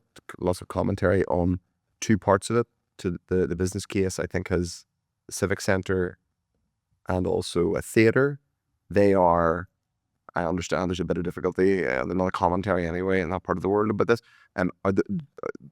If a business case contains both of those things, they are kind of inextricably linked. Is that right? They have to proceed together? As far as I know, I mean, unless something happens and they need to look at unpicking it, there's still planning permission yet. And we're working through a planning permission, so it's not over the line just yet. Yeah, I'm aware that it's a matter of some discussion. In terms of timing, just on the to go back to the question of what is now the Kilbrony gondola, and there are clearly strong views on that. What is the timing? Just to remind us, when do you expect, when is the council coming back to you with an updated or the timing? There wasn't an agreement in this. So, and I know, Diane, what you were saying earlier, but the whole idea of the city growth thing was that it was given to the regions to decide. So the Belfast Region City Deal partners agreed to give Newry, Mourne and Down space to come up with something, but they didn't put a time frame on it. So there's no, from your perspective, you haven't given them a deadline that they need to come back by a certain date to say There's another, running gondola or another project? no. Now, if it goes on and on and on, we might have to, but It's on and on. I mean, what, by the end of summer, the end of the year, the end of the... I'm not putting a time frame on it, but so if there come, say, October, November, so come autumn time, if there's been no further update, we'll certainly be asking questions. Okay. And, okay, David, did you want to come in there? Yeah, thank you. And just on both of those points, again, just the disappointment in terms of the partnership here, where the chair mentioned the Newry piece, where it has been reported and it's not confidential, that the council has not followed their own planning process, and that is what's putting significant project at risk there. So the operational fact of that, and operational in terms of the Mourns gondola, progressed. I know you said 500,000. There was well over $1 million spent at a ratepayers' money and pencil developing that project on basis of a memorandum of understanding. And the new project that they've put forward, the Kilbrony gondola, to me just sounds exactly the same. It's a memorandum of understanding that they will have access from the Forest Service, and it hasn't been agreed. So again, I have serious concerns over all of those elements local to me in terms of that city, and it's just really disappointing. Okay, fair enough. Put it on the record. Okay. No one has indicated they wish to ask any further questions, so thank you very much, Jillian Gilmore. Report here from you being... But I just sorry, it's not for, so it's just quick. Hold on 1 second. Is this pertinent to this agenda item, or is it an observation or a... No, it's just a point that the deputy chair brought up. That's just raised a... Okay. Is it something for a committee you're going to be handled in private discussion or any other... No, I think it might be something, because it's what the thing is. The question was about access if it's in Kilbrony. There is no access in Okay, we're not having an open discussion about the merits of Kilbrony versus the Moore's Gondola. I think we've done that bit, but fair enough. It is a subjective live discussion, but perhaps not in this precise form at this moment in time. Thank you, Jillian. Cheers. Thank you. That's okay. But Jerry in charge of all that. Okay, members, we're now moving on to round with the order. Members, order. We are, though we're not on camera, we are being recorded. We are on with the session. This is agenda item 7. It's the SL1 Public Service, Civil Service and Others Pension Amendment Regulations, Northern Ireland 2025, consultation response to scheme yield member contributions. That is, members, that is at page 186 of the back. Now, this refers to increases to the scheme yield member contributions, which we discussed last week. A copy of responses from trade unions to the consultation on this can be found at pages 230 and 236 of the meeting pack. Members had some discussion about this last week. The department are proposing to make adjustments to a statutory rule, which I've just named, which will increase employee contribution bands. The required scheme yield is 5.6%, but recently the scheme yield has fallen to 5.4% of pensionable earnings per annum. In order to address this shortfall, the department is making adjustments, or has to make adjustments to the employee contribution rate. So we could find out, we can ask that question whether it has to or it chooses to. This rule will be subject to negative resolution procedure, and the clerk's cover note with relevant correspondence, page 186 to 229. Welcome Colette Heaney, Director of Pension Division, Stephen Ball, who's Deputy Director of the Pensions Division. Members, do indicate if you wish to ask a question. Sorry, Chair, I need to make a declaration. Okay, sorry, I should have made one earlier on. I'm the chair of the Northern Ireland Assembly pension scheme, so I just wanted to make that. Thank you. Great. Now, Claire, if you want to give some opening remarks. Yeah, okay. Hopefully, level, and then we'll get into questions. yeah, hopefully the opening brief will cover the issues that you raised during the last committee meeting. So just welcome the opportunity to provide clarity to the committee's points raised at this meeting on the 4th of June on the draft SL1 relating to the consultation response on the scheme yield member contributions. So the committee sought clarity on what other options could address the shortfall in the employee contribution yield and why departments couldn't make up the difference. This issue was raised by TUS in the pre-consultation discussions and in their formal response. And at the request of TUS, DOF again engaged with Treasury, which iterated it's the policy requirement that the employee yield shortfall must be addressed by adjustments to the employee contribution structure.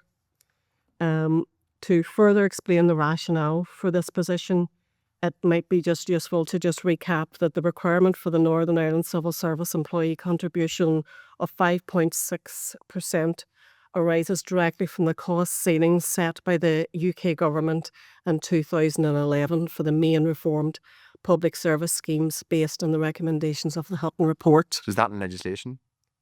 5.6 in legislation, or is it in 5.6% was in the 5.6 is in the policy document produced by Treasury in 2011. So that set the cost ceilings for each of the schemes, and it set a clear direction that the cost ceiling for employees and employers were separate. So the requirement for the civil service was set at 5.6, and the employer contribution at that time was 21.9%.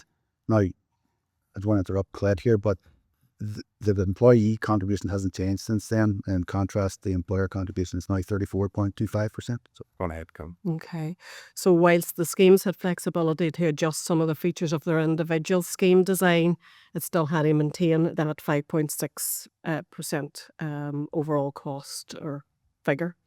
And in 2012, the Northern Ireland Executive agreed to implement the reform of the Northern Ireland Public Service Pension Scheme in line with the changes made to the equivalent schemes in Britain, and not to adopt different approaches. This commitment was further underwritten by the Northern Ireland Assembly in the passing of the Public Service Pensions Act, Northern Ireland 2014. And to have deviated from this approach then, and the most importantly from the Treasury cost ceilings, would have had a significant financial implication.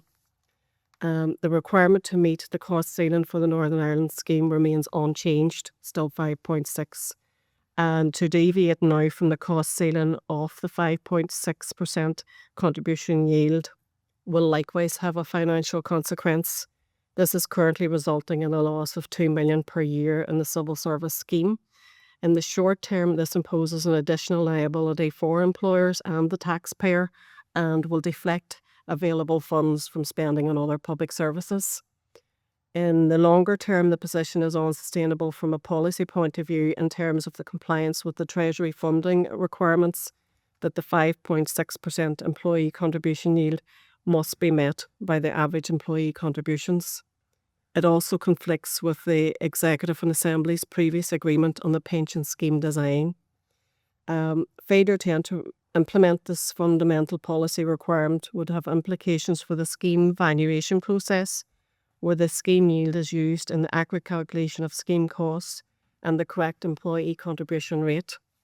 It also compromises the department's credibility and its current statutory responsibility to provide effective and consistent policy and oversight of scheme valuation and cost control processes for all Northern Ireland public service pension schemes, which was outlined in the directions made under the Public Service Pensions Act Northern Ireland 2014.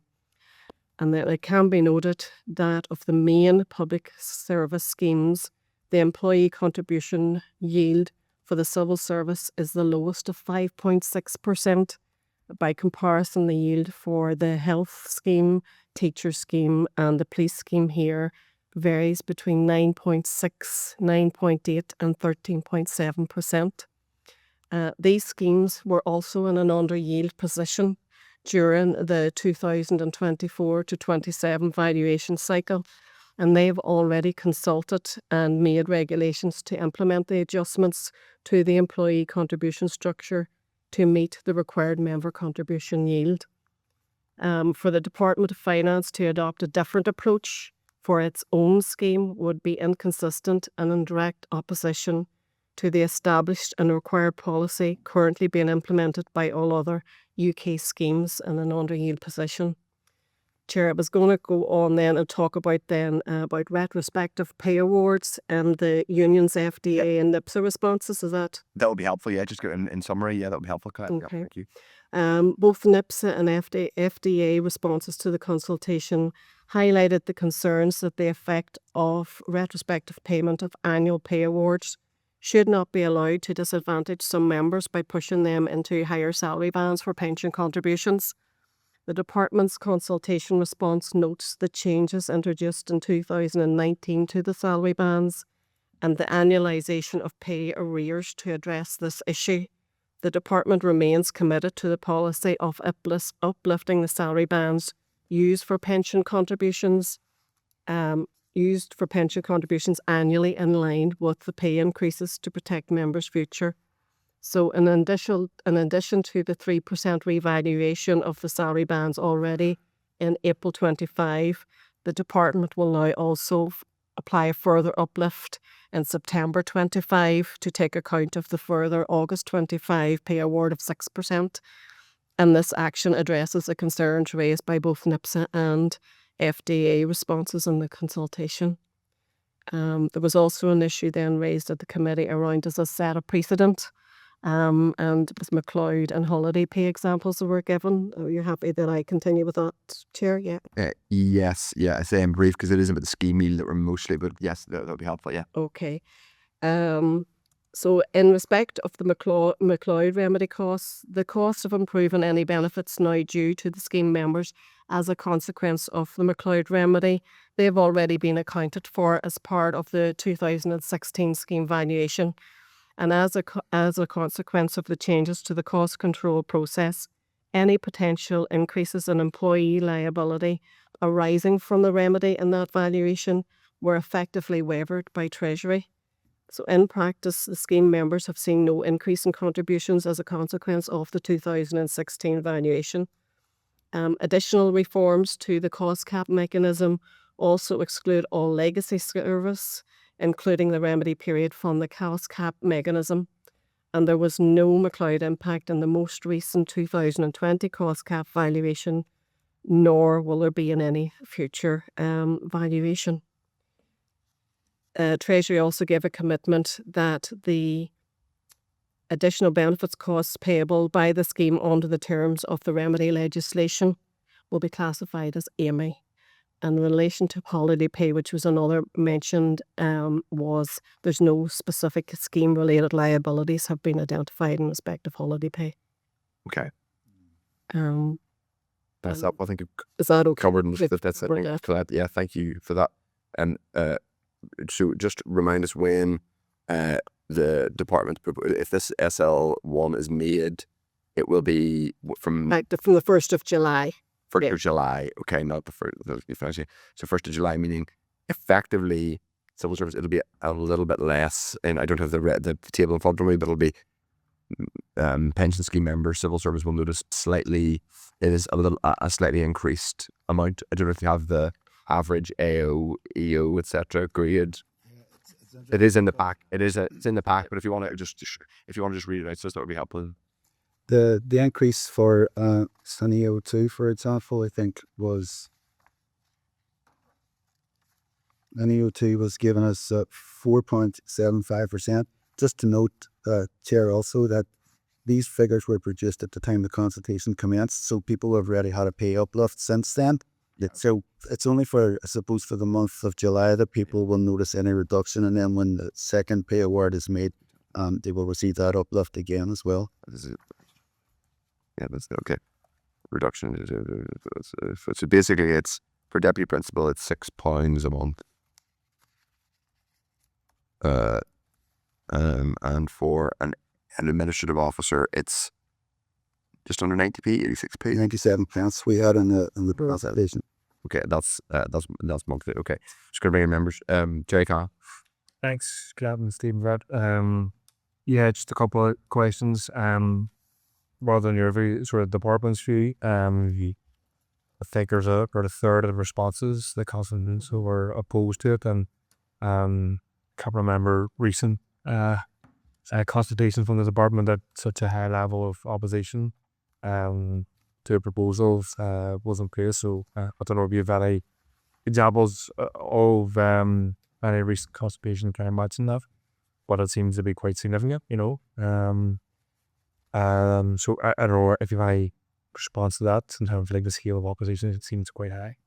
I think there's an opposition because of the fact that there is an increase in cost to the individual members, but I think they also acknowledge that we have to make the yield and it has to be through employee costs. I remember reading in FDA's response sort of saying, well, why had we not sorted this sooner?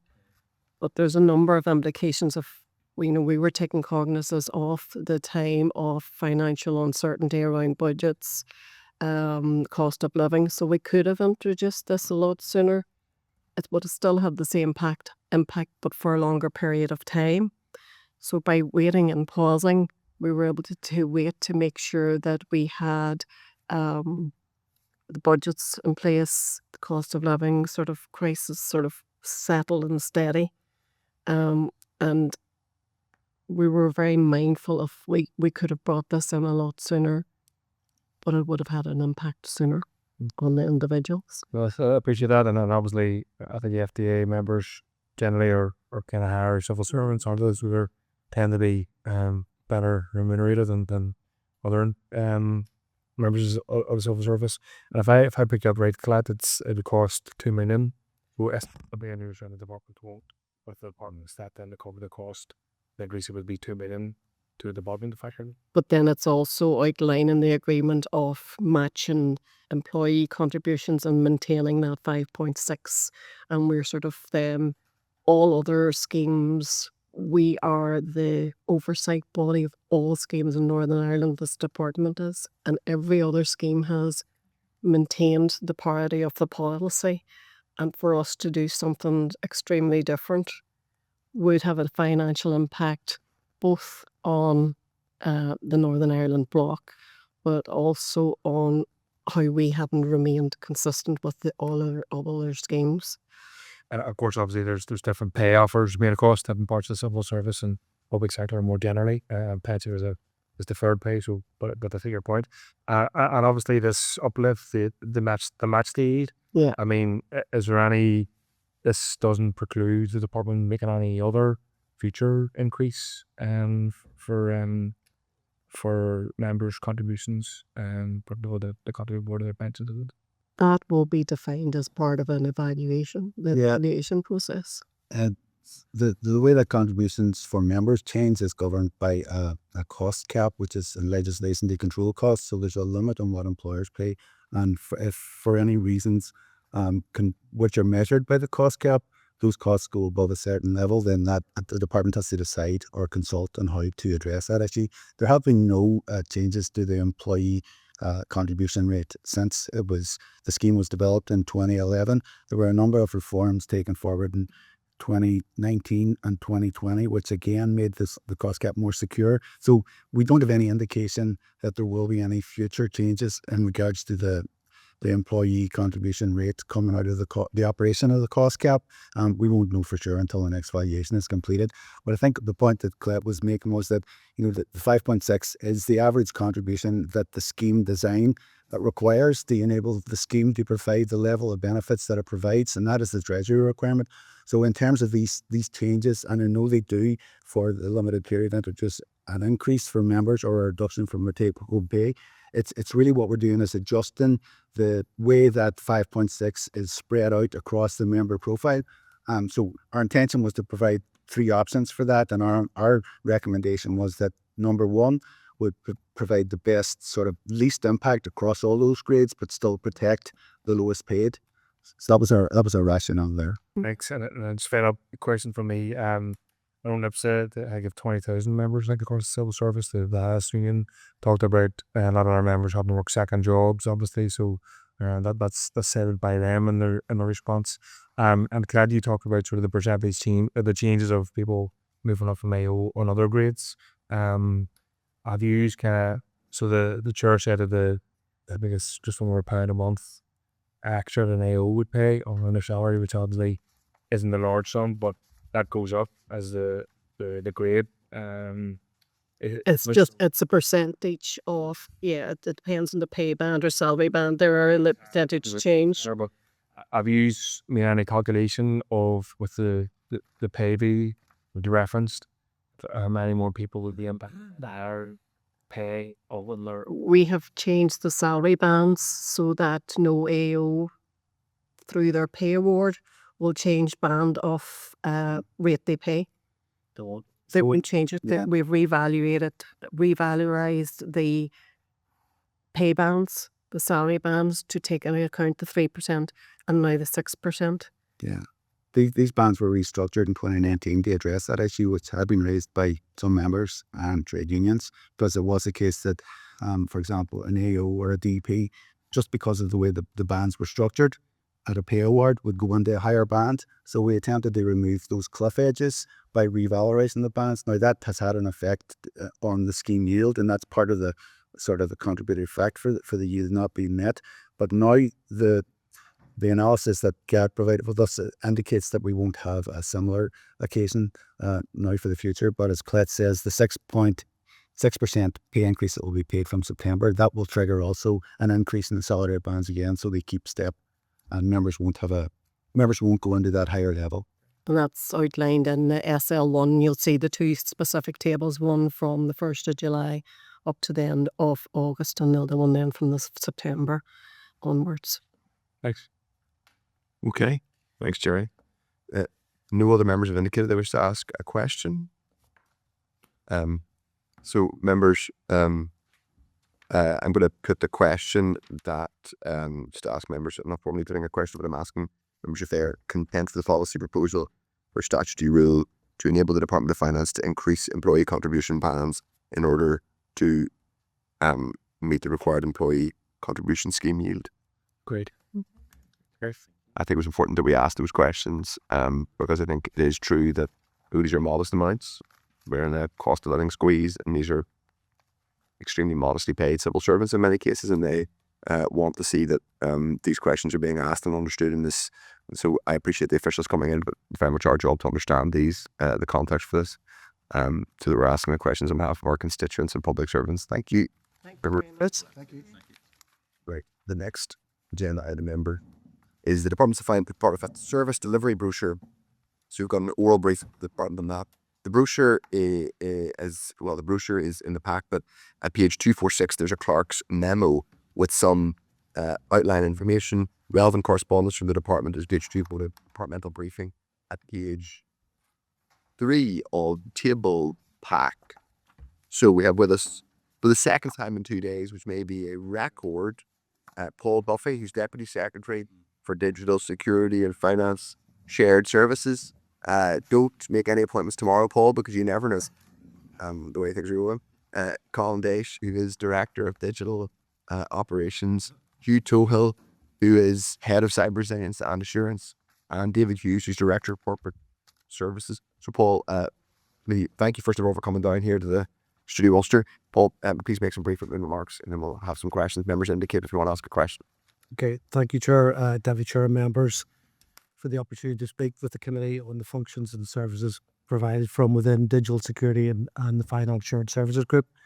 The group comprises of 5 broad functional areas. So digital operations, which is led by Colin Daysh, which provides the IT infrastructure to all 9 government departments and a wide range of other public bodies, as well as developing and supporting shared applications and websites.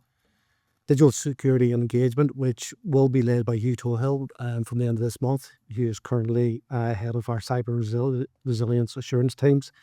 So within digital security and engagement, we have a number of security functions and services covering cyber and information security, as well as responsibility for the NI Direct website and contact centre. Our finance shared service function, which is led by Rosie Carter, provides standardised financial transactional processing and reporting to departments and again to quite a number of other public bodies.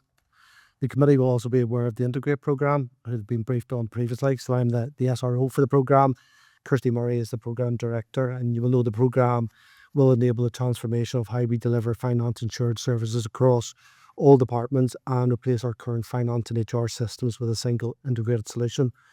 And finally, Chair, our corporate service function, which is led by Myrna Sullivan, supports this group, but also provides the contract management arrangements for 3 significant strategic contracts, which is the Public Service Shared Separate Network contract, the data centre contract, and the last one was the NI Direct contract. Chair, I'm mindful that this is the first of the 3 briefing sessions you're having on the service delivery brochure, and with your permission, I was going to pass to David Hughes, who's the Corporate Services Director within the department, to give the committee sort of a short overview of the purpose of the brochure, which may be helpful for this. And yes, I think that would be helpful. What the purpose of the brochure is. Yeah. Sure. So thank you very much. As the committee is aware, large proportion of the department's work is provision of shared services to departments and to other public sector bodies. And there has not previously been in any one single place where those services are fully set out. So it was decided to do that in a service delivery brochure, which then sets out those services that are provided across the departments to a modest level of detail, the costs and charges where those are appropriate, the relevant delivery metrics for the performance of the service, and just naming and identifying the relevant business areas and officials. In many places in the brochure, there are also then links to where more detail can be accessed.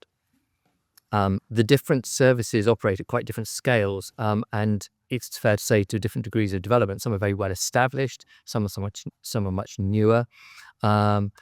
So it's hoped that we are able to set out where the department is providing a service, but there is also then the ability to identify where it's not, what the Department of Finance is not responsible for providing.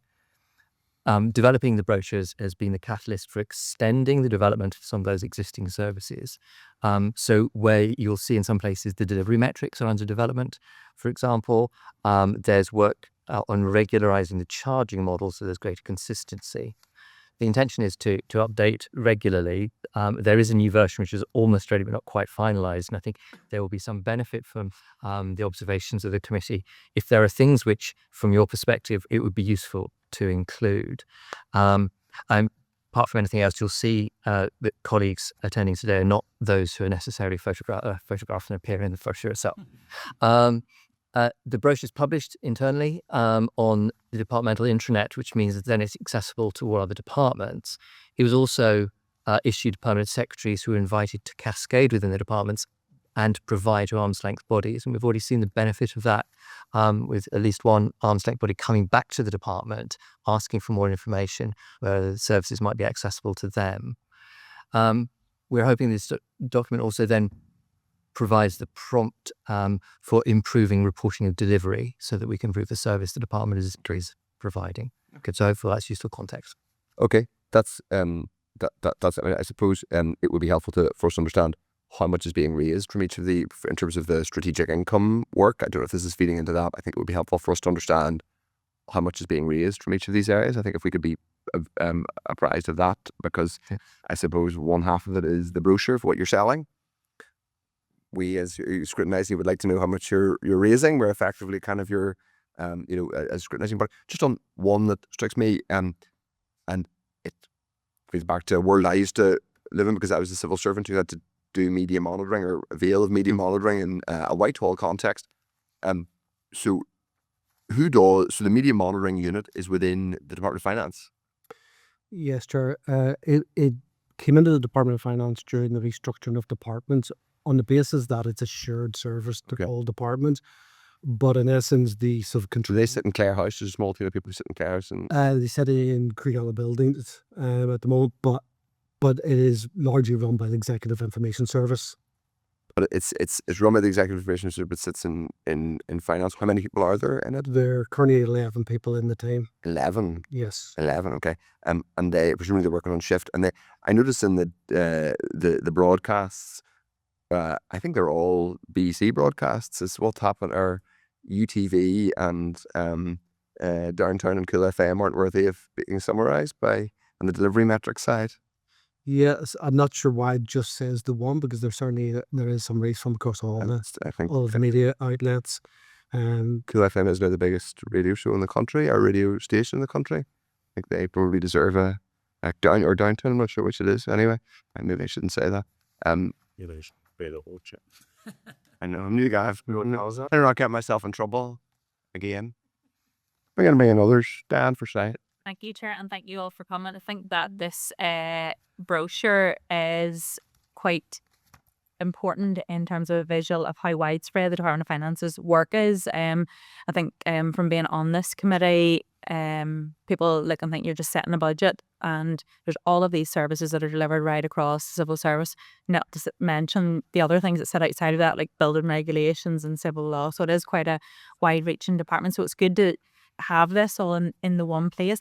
I just have a couple of questions. One, on the same topic as the chair, media monitoring. Some members have been discussing this a lot lately, like as if it's something new or something very particular. I just wondered if you could just give us a little bit more detail about what exactly is involved in the media monitoring department, because I know coming up on 20 years ago, I used to work for the audit office and was in and working quite closely with some of the media monitoring team. And, I saw very much the importance of picking up articles, writing out the narratives, sharing things amongst civil servants and ministers. So just if you could give a wee bit of an outline of how widespread the assessments are and how it covers all business of the Assembly. Yeah, happy to do so. So it does provide sort of wide range of monitoring services of newspapers, television and radio, and it provides those out to, as I say, to all government departments. So they produce daily digests and transcripts,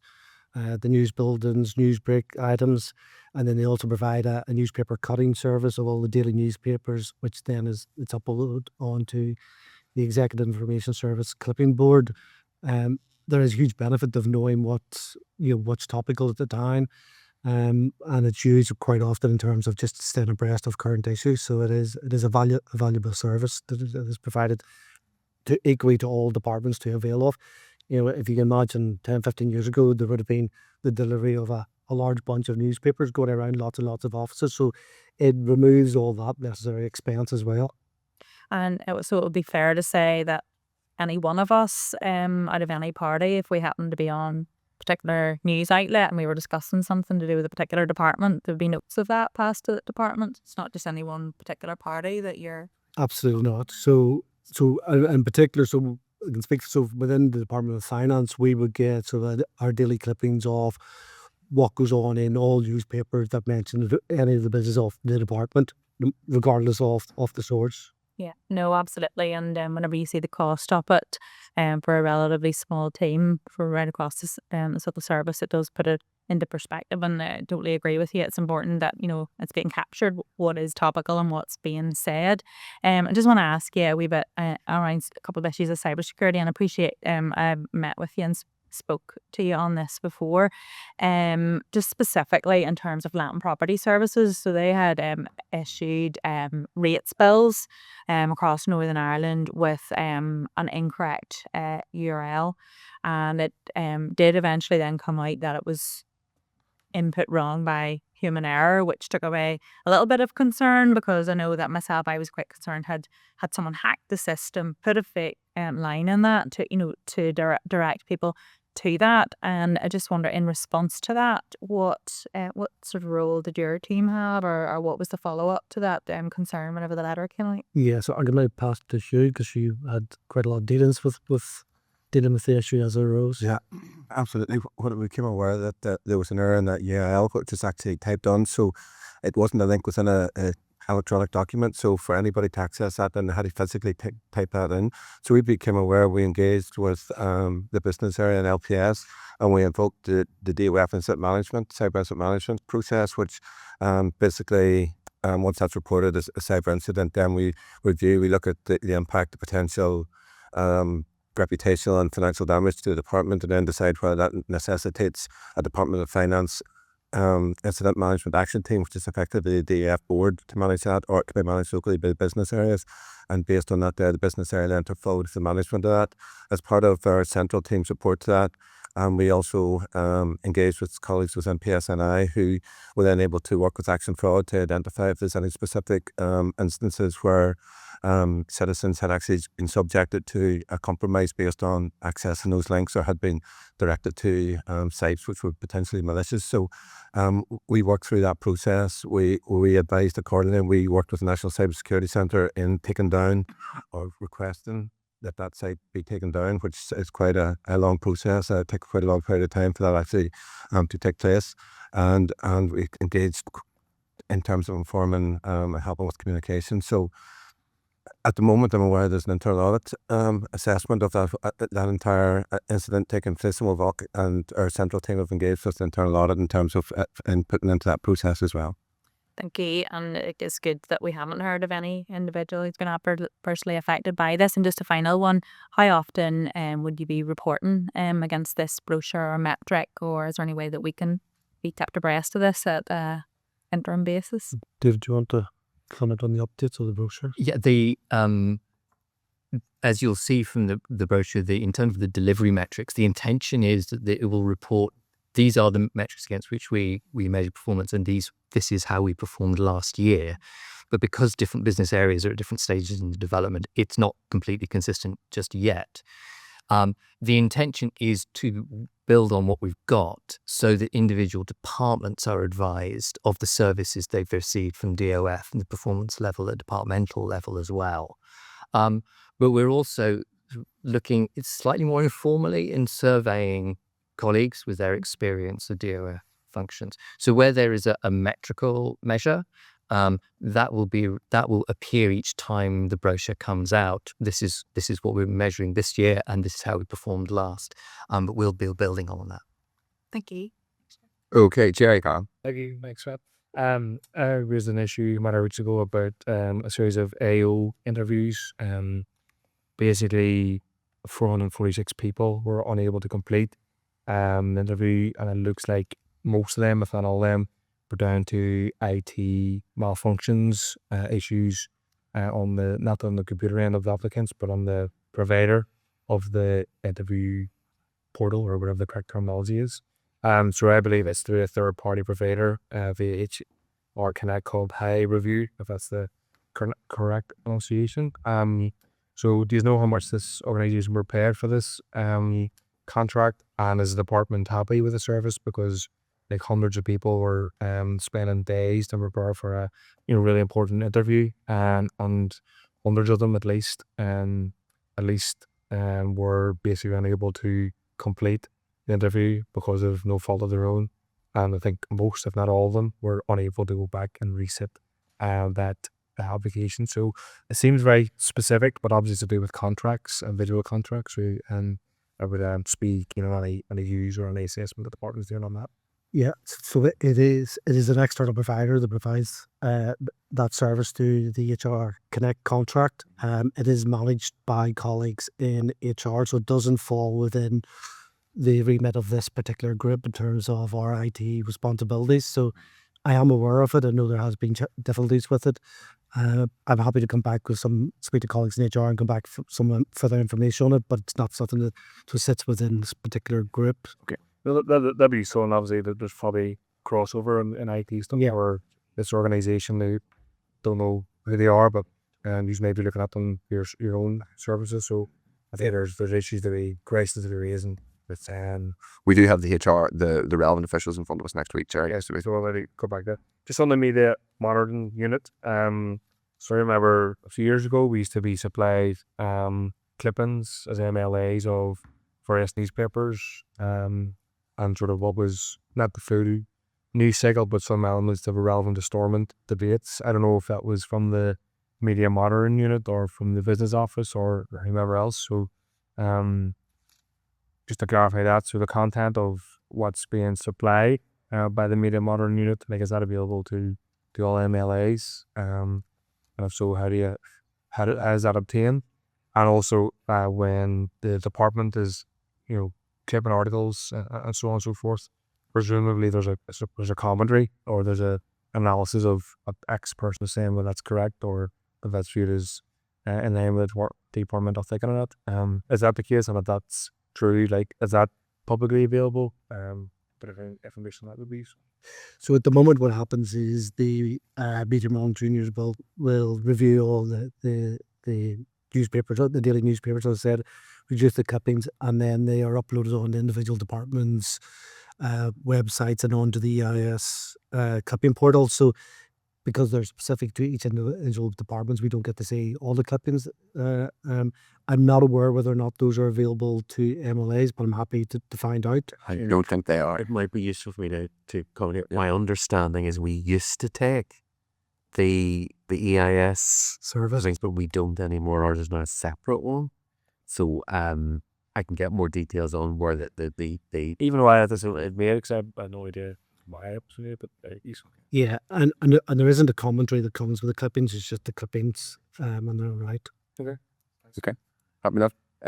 Stevie, I guess next. Yeah, thanks very much, Sue. Just a couple of ones.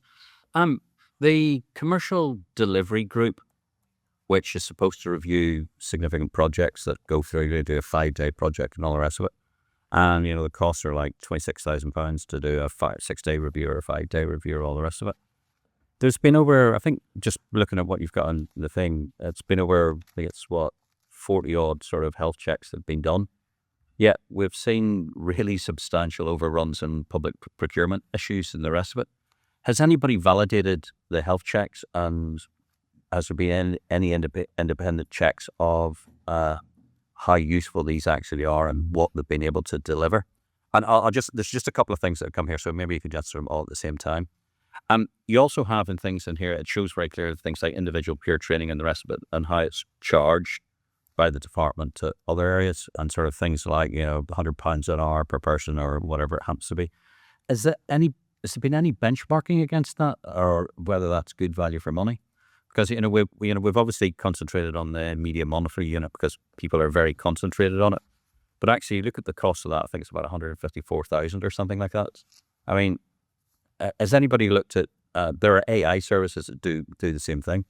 Do the media. You plug in the words, anything to do with Northern Ireland, AI comes up with, screams it off, all the rest of it, has access to all the databases, and it's not 154,000. So has there been any sort of look at that to try and do that as well?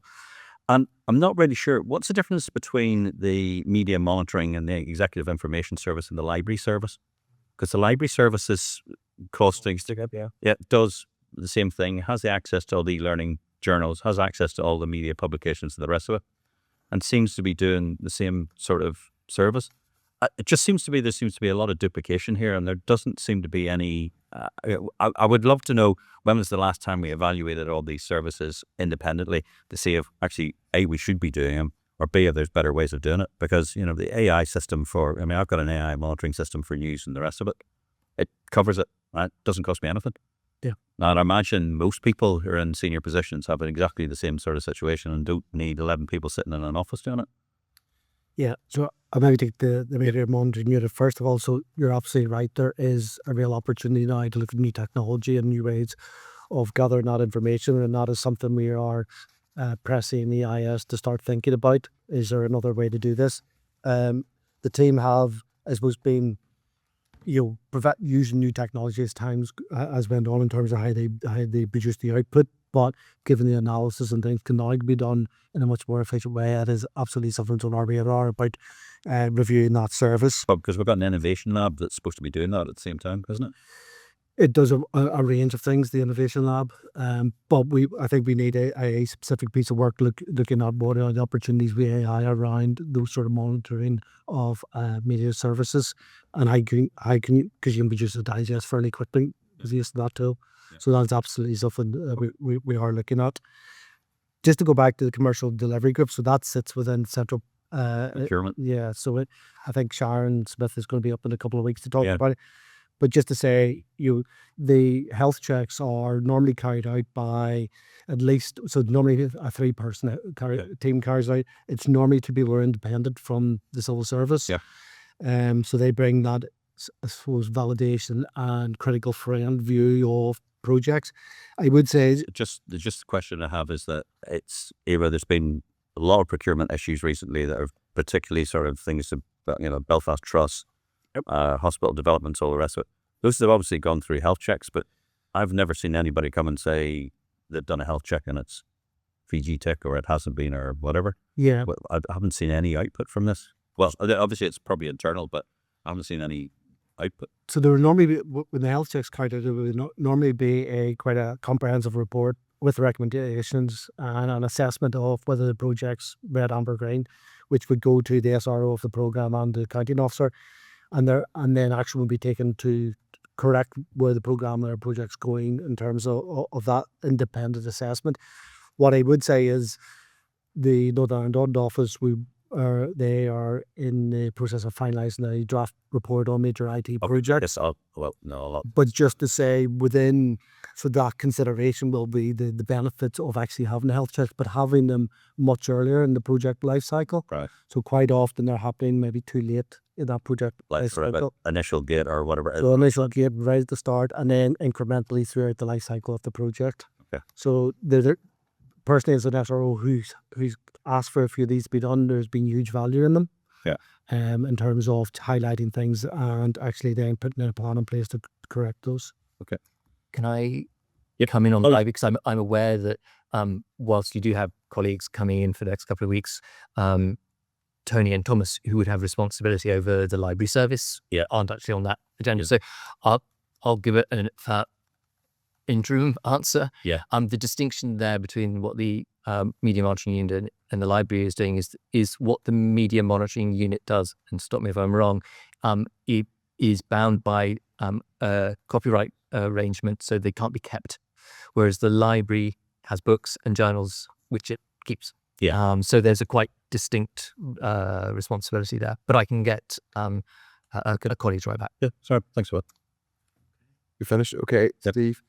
No further members have indicated that they wish to ask a question. So thank you very much. I think in terms of specific actions, I think it would be helpful to get a ready reckoner on what is charged for these services. I think in some of them there is an indication of what's charged, but also what the income actually is. I think that would be helpful because it's kind of half the picture. And having teased us with the brochure, I think we like a bit of kind of follow through on how much money is actually being raised, and all that. And obviously, if you want to copy us into all the media monitoring that involves the good work of the Finance Committee, we'd be happy to get that too. Just a very quick one. Would it be possible to get a redacted version of one of the health checks, just so that we could see what it was, and so we get an example of where it is? Because I must admit, in 9 years being in here, I don't think I've ever seen in front of a committee a health check for any of the projects.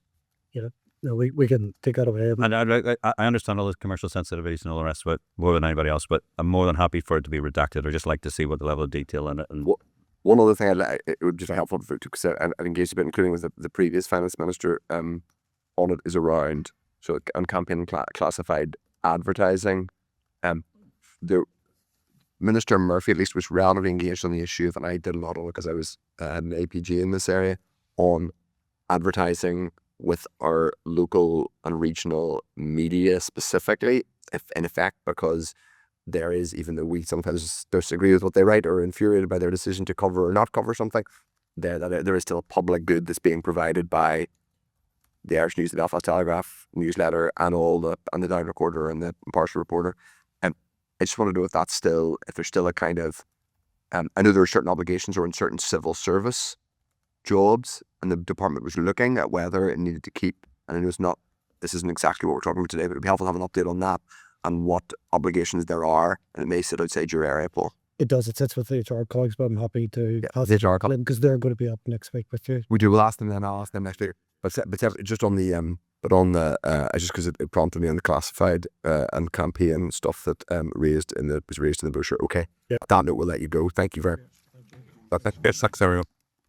Okay, members. We're going to just we will defer. People are agreed our correspondence. Yeah, next week. You don't have that much correspondence. Yeah, usually. I'm just going to go. The draft forward program is, as you can see, without going into all that much detail on it, because we've discussed it already today. Our members can we publish draft board work program. Right. Yeah. Just if I can get membership agreement, because of the discussion there was around the 3 SRs related to the Oversight Commissioner, if members are content, we have officials on standby next week to brief further.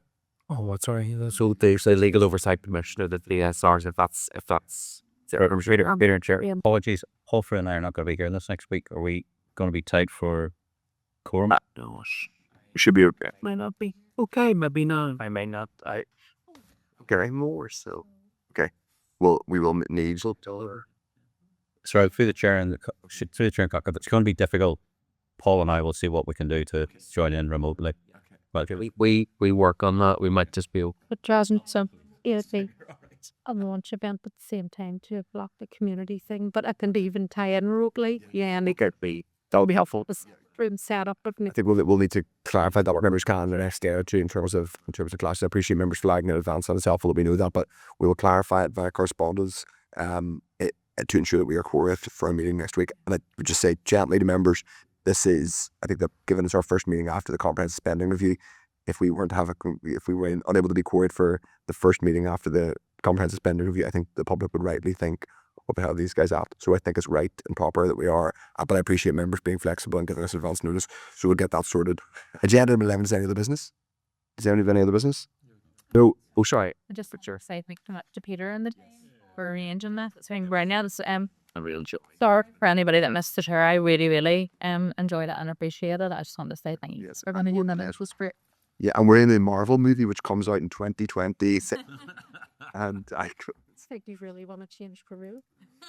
that's true, but not necessarily this. But anyway, that's a joke for the 3 people who are listening. Agenda in 12 is date, time, place of next meeting. The next meeting is not anywhere as exciting. The Senate Chamber, 2 o'clock. Thank you, members.